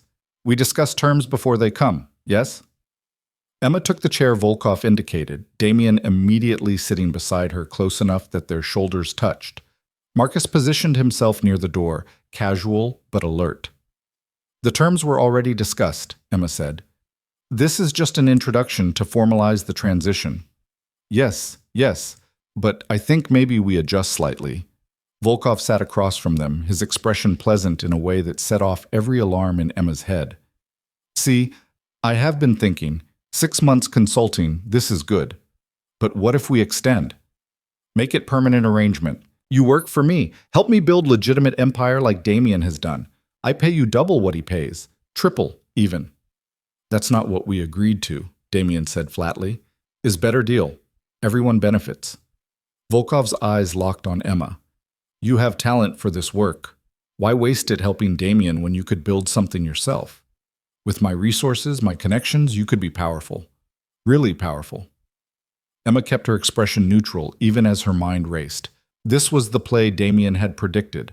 Volkov trying to separate them, to turn her into an asset he controlled rather than someone who could threaten him through her relationship with Damien. I appreciate the offer, she said carefully, but I'm happy with my current arrangement. 6 months of consulting as agreed, then we're done. But why done? We work well together. You're smart. I am ambitious. We could accomplish great things. Because our deal has terms, Mr. Volkov, and I honor my commitments, which means 6 months for you, and then my loyalty returns fully to Damien and Vale Enterprises. Something flickered in Volkov's eyes. Disappointment, maybe, or calculation. Loyalty. Interesting word. Tell me, Ms. Hartley, what is your loyalty worth?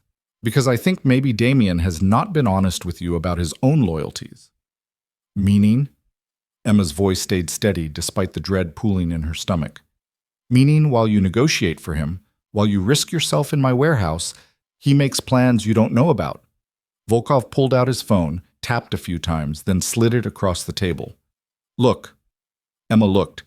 It was a series of text messages between Damien and someone named Richard Chen, time-stamped from this morning. The content made her blood run cold. If things go wrong at the warehouse, get Emma out first. Whatever it takes. The rest is expendable. Volkov's playing a longer game than we thought. Need you to finalize the Marrow deal today regardless of risk to Emma. Can't let him have leverage over both territories. Confirmed. Evacuation protocols prioritize Emma's safety over completion of deal. Will abort if necessary. Emma looked up at Damien, saw guilt flash across his face before he locked it down, and felt something crack in her chest. You were planning to pull me out, she said quietly, to sabotage the deal we both agreed to. Emma, that's not... Those messages are out of context. Are they? Because they seem pretty clear. You were going to get me out first sign of trouble, deal be damned, which means you never trusted me to handle this. You were just waiting for an excuse to prove I couldn't. That's not true. I was protecting you. By lying.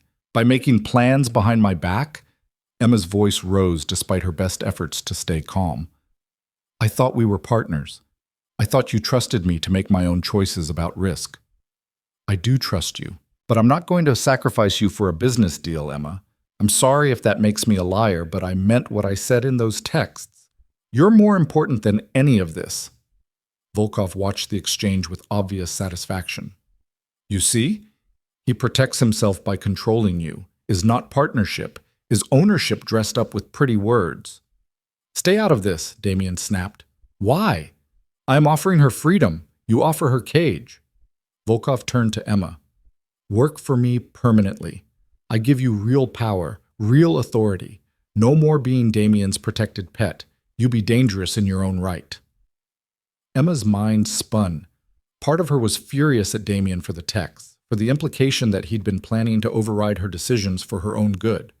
But a larger part recognized this for what it was, Volkov's attempt to drive a wedge between them, to isolate her from her strongest ally.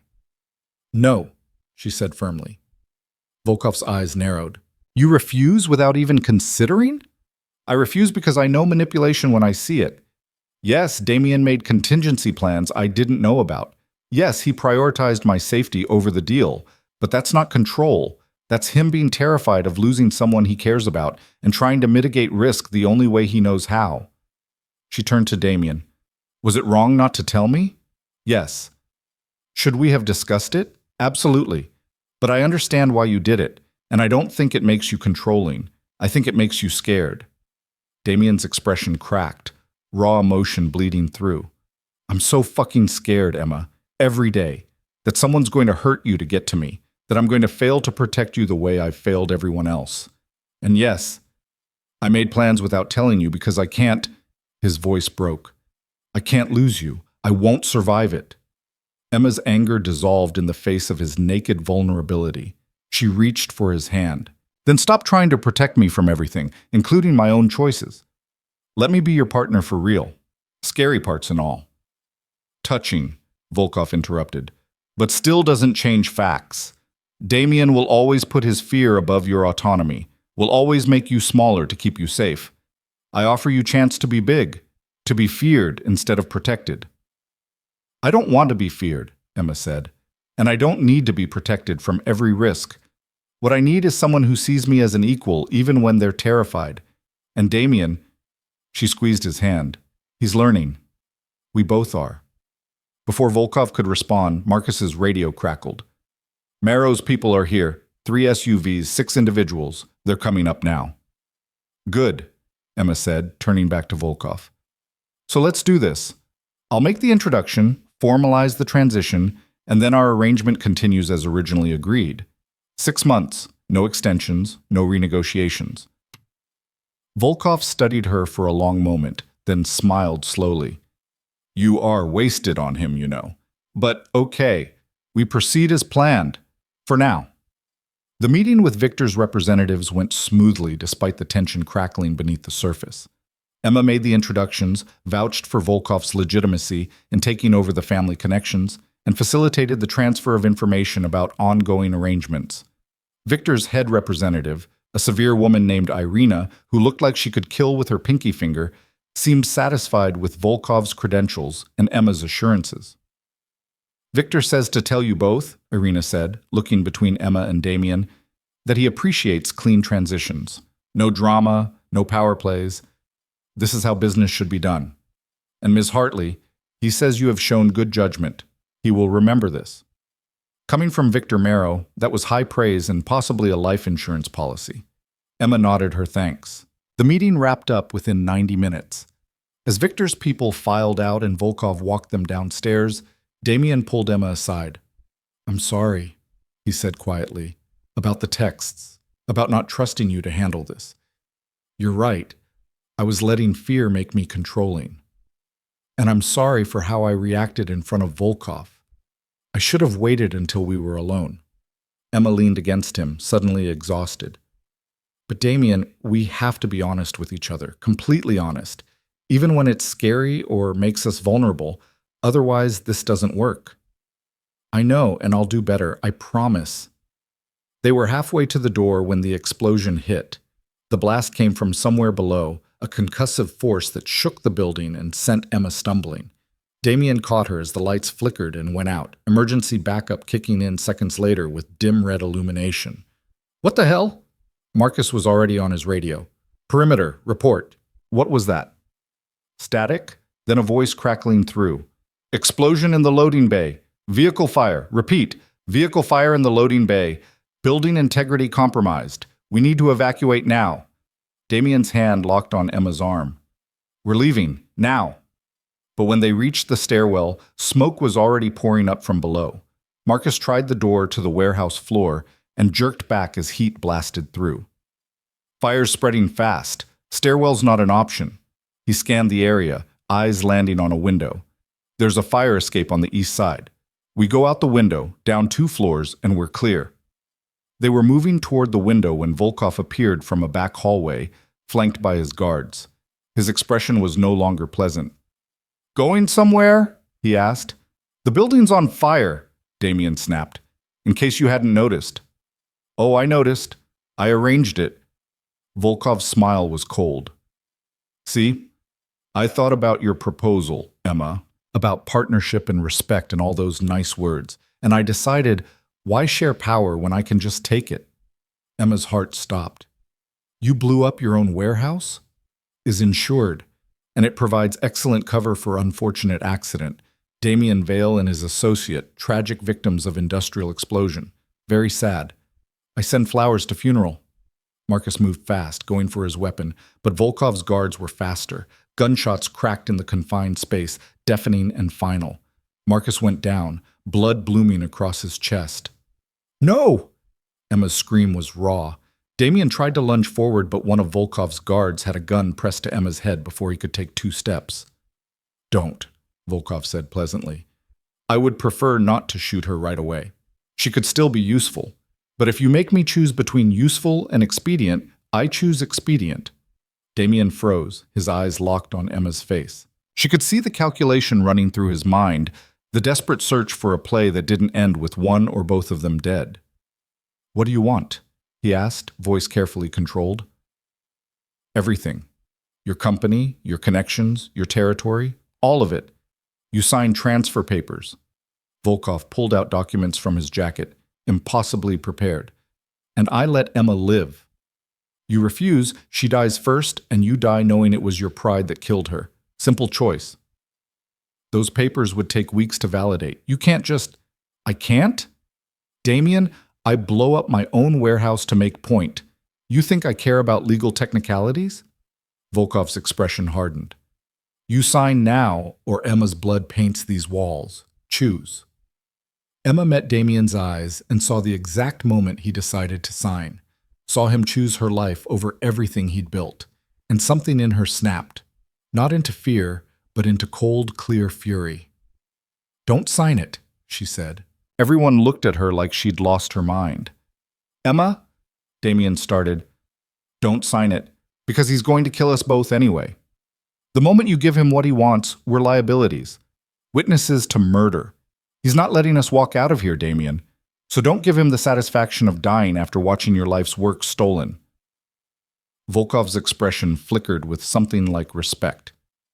Smart girl. You're right, of course. But knowing this doesn't change outcome. You still die. Just question is whether you die quickly or slowly. There's a third option, Emma said, her mind racing through everything she'd learned about Volkov over the past month. You let us go, we disappear, and you take over Damien's territory without the liability of murder. Why would I do that? Dead men make no claims. Because Victor Marrow's people were just here. They know we were meeting with you. If we disappear, if there are bodies found in your burned warehouse, Victor's going to know it was you. And he's not going to appreciate you killing someone under his protection during a deal he sanctioned. Volkov's eyes narrowed. Victor is old man. He won't risk war over 2 deaths. Are you sure? Because Arena seemed pretty clear that Victor values clean transitions. Not drama, not power plays. Burning down a warehouse and killing your business partners during a family-sanctioned deal? That's messy. That makes Victor look weak for vouching for you. And men like Victor don't forgive looking weak. The gun against Emma's head pressed harder. You think you can talk your way out of this? I think you're smart enough to recognize that killing us creates more problems than it solves. Let us go. We'll sign papers giving up the territory, we'll disappear somewhere, you'll never find us, and you get everything you want without the complications of murder. And if you come back, if you decide 6 months from now that you want revenge, then you kill us. Emma's voice was steady despite the terror coursing through her. But at least you'll have had time to consolidate power, to make yourself too valuable for Victor to sacrifice. Right now, you're new, unproven. Victor would throw you away in a second if you embarrassed him. 6 months from now, after you've proven yourself, you're untouchable. Volkov was quiet for a long moment, his expression unreadable. The fire below them was growing, smoke seeping under the door, the heat building. They were running out of time. Konstantin, one of his guards said urgently. We need to move. Building's not stable. Fine. Volkov lowered his weapon. You signed papers giving me everything. I give you 24 hours to disappear.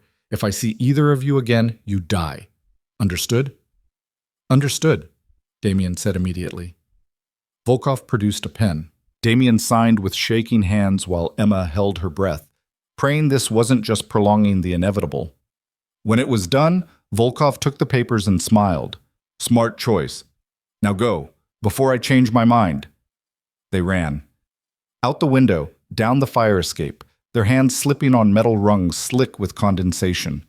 Behind them, the warehouse groaned and cracked, flames visible now through multiple windows. Damien's security team found them 2 blocks away, piled them into an SUV, and drove without speaking until they were across the bridge and back in Manhattan. Only then did Emma start shaking. Great, wrenching tremors that rattled her entire body as shock set in. Damien pulled her close, his own hands unsteady as he held her. "You were incredible," he said against her hair. "What you said to Volkov about Victor, that was brilliant." "I was guessing. I had no idea Victor would actually care." "But you were right. That's what matters." He pulled back to look at her. "And you were right about the papers, too. He was going to kill us either way. At least now we have 24 hours to figure out what comes next." "What comes next is we disappear," Emma said. "Like I told him. We find somewhere he can't reach us and we start over. I can't ask you to give up your entire life. You're not asking. I'm choosing." She touched his face. "I choose you, Damien. Not your money or your company or your power. You. And if keeping you means walking away from everything else, then that's what we do." The next 24 hours were a blur of frantic preparation. Damien had resources Emma hadn't known existed: offshore accounts, safe houses, contacts who specialized in helping people disappear. They flew to the Cayman Islands on a private jet, then took a smaller plane to a remote island Emma couldn't even pronounce the name of. The house Damien had arranged was beautiful, white walls and ocean views completely isolated from the rest of the world. Emma stood on the balcony that first night, staring at stars so bright they looked artificial, and tried to process everything that had happened. "Regrets?" Damien asked, joining her with 2 glasses of wine. "About leaving? No. About Marcus?" Her voice broke. "Every second. He died protecting us." "I know." Damien's voice was rough. "I've already arranged for his family to be taken care of. His wife, his kids. They'll never want for anything. It's not enough. But it's something." They stood in silence, grief and relief warring in equal measure. "What now?" Emma asked finally. "Now we live. Really live. Not just survive. We figure out who we are when we're not running or fighting or negotiating. We write your novel. We watch sunsets. We remember what peace feels like." "And Volkov?" "Will probably consolidate power exactly like you predicted, which means he'll have no reason to come after us. And if he does..." Damien's smile was sharp. "I still have enough connections left to make his life very difficult. He knows that. It's why he let us go." Emma leaned into him, let herself believe it might actually be over. "I love you," she said quietly. "I don't think I've actually said that yet." "You haven't. I was starting to think you'd just been tolerating me out of pity." "Definitely not pity." She turned to face him fully. "You're difficult and controlling, and you make terrible decisions when you're scared. But you're also brave and loyal, and you held me through pneumonia and threatened my landlord and carried me through a blizzard. So yeah, I love you. All of it. Even the criminal parts? Especially the criminal parts. They make you interesting." Damien kissed her then, soft and deep and full of promise. When they broke apart, his expression was serious. "Marry me," he said. Emma blinked. "What?" "Marry me. Not because we're hiding or because it's strategic or for any reason except that I love you and I want everyone to know it, including you. That's the worst proposal I've ever heard. Probably. I'm terrible at this." He took her hands. "Emma Hartley, you're the most remarkable person I've ever met. You're brave and smart, and you called my bluff when no one else would. You saved my life tonight by being willing to gamble on Victor's ego, and I want to spend the rest of my life being worthy of you. So marry me. Please." Emma pretended to think about it, even though her heart was already screaming yes. "On one condition." "Anything." "You let me finish my novel before the wedding. I need at least 6 months to write something that doesn't completely suck." "Deal. 6 months. Then you marry me in whatever ceremony you want, wherever you want, and we start the rest of our lives." They got married 8 months later in a small garden ceremony with only a handful of witnesses, people Damien trusted absolutely, which turned out to be a surprisingly short list. Emma wore a simple white dress and carried wildflowers, and when Damien cried during his vows, she loved him even more for being willing to be vulnerable in front of people. Her novel was published that fall under her own name, a story about survival and power, and choosing love even when it was dangerous. The dedication read simply, "For D, who dragged me out of the storm and taught me to live." It became a bestseller almost immediately, which made their isolation slightly less isolated as Emma did phone interviews and remote book signings. Damien pretended to be annoyed by her success, but mostly seemed proud and slightly awed that she'd actually done it. They were planning a trip to the mainland for a proper book launch party when Emma realized she was late. Not late for an appointment, late in a way that made her heart race and her hands shake as she stared at the pregnancy test showing 2 clear pink lines. She found Damien on the beach, swimming in the early morning light. When he emerged, water streaming from his hair and shoulders, she held up the test without speaking. He froze, stared, then crossed to her in 3 long strides and lifted her off her feet, spinning her around while she laughed and cried at the same time. "We're having a baby," he said, like he couldn't quite believe it. "We're having a baby," Emma confirmed. "Are you freaking out? Because I'm freaking out. I'm terrified and thrilled and already planning how to baby-proof a house that's mostly balconies and ocean views." He set her down gently, his hands framing her face. "But Emma, this is perfect. You're perfect. Our life is perfect. Even though we're hiding on an island because a Russian mobster wants us dead, especially because of that. We survived all of it, the blizzard, the fever, Volkov, the fire. We survived and we're here and we're having a baby. That's not just perfect. That's miraculous." Emma pulled him down for a kiss, tasting salt water and promise. When they broke apart, the sun was fully risen, painting the ocean gold. "What do you think?" she asked. "Boy or girl?" "Healthy. That's all I care about. Healthy and loved and raised somewhere safe enough that they never have to learn to survive the way we did." "So not Manhattan, then?" "Definitely not Manhattan." He pulled her close, rested his hand on her still flat stomach. "Maybe here. Or somewhere like here. Somewhere we can teach them that love is worth fighting for, and family is who you choose, and sometimes the best revenge is just living well."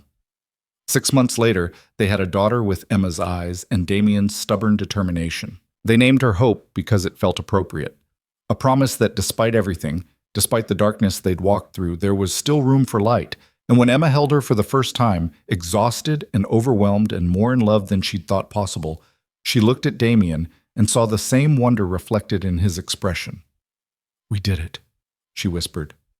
"We did," he agreed. "We actually did." From the girl shivering in a blizzard to the woman holding her daughter in paradise, Emma had traveled so far, had survived pneumonia and poverty and assassination attempts, had loved a dangerous man and been loved by him in return, had chosen bravery over safety, partnership over protection. And as she watched Damien cradle their daughter with hands that had signed away an empire to save Emma's life, she knew with absolute certainty that she'd choose it all again. Every terrifying, impossible, beautiful moment. Because some storms you run from. And some storms you walk straight into, knowing they'll either destroy you or transform you into something stronger. Emma had walked into hers wearing a thin coat and heels, pretending she could survive alone. She'd emerged as a woman who'd learned that survival was just the beginning, that real living required vulnerability and trust, and the terrifying leap of faith that someone else would catch you when you fell. Damien had caught her, and she'd caught him right back. And their daughter would grow up knowing that love, real love, wasn't about being saved. It was about choosing each other, again and again, through every storm that came. That was the story Emma would tell her someday. Not the sanitized version, but the truth, that her parents had met in darkness and chosen each other in light, that they'd survived things that should have broken them, that they'd built a life from the wreckage of everything they'd lost, and that despite everything, despite the danger and the fear and the impossibility of it all, they'd found their way home, to each other, to hope, to the kind of love that didn't just survive storms but danced in them, fierce and unafraid, the end and the beginning.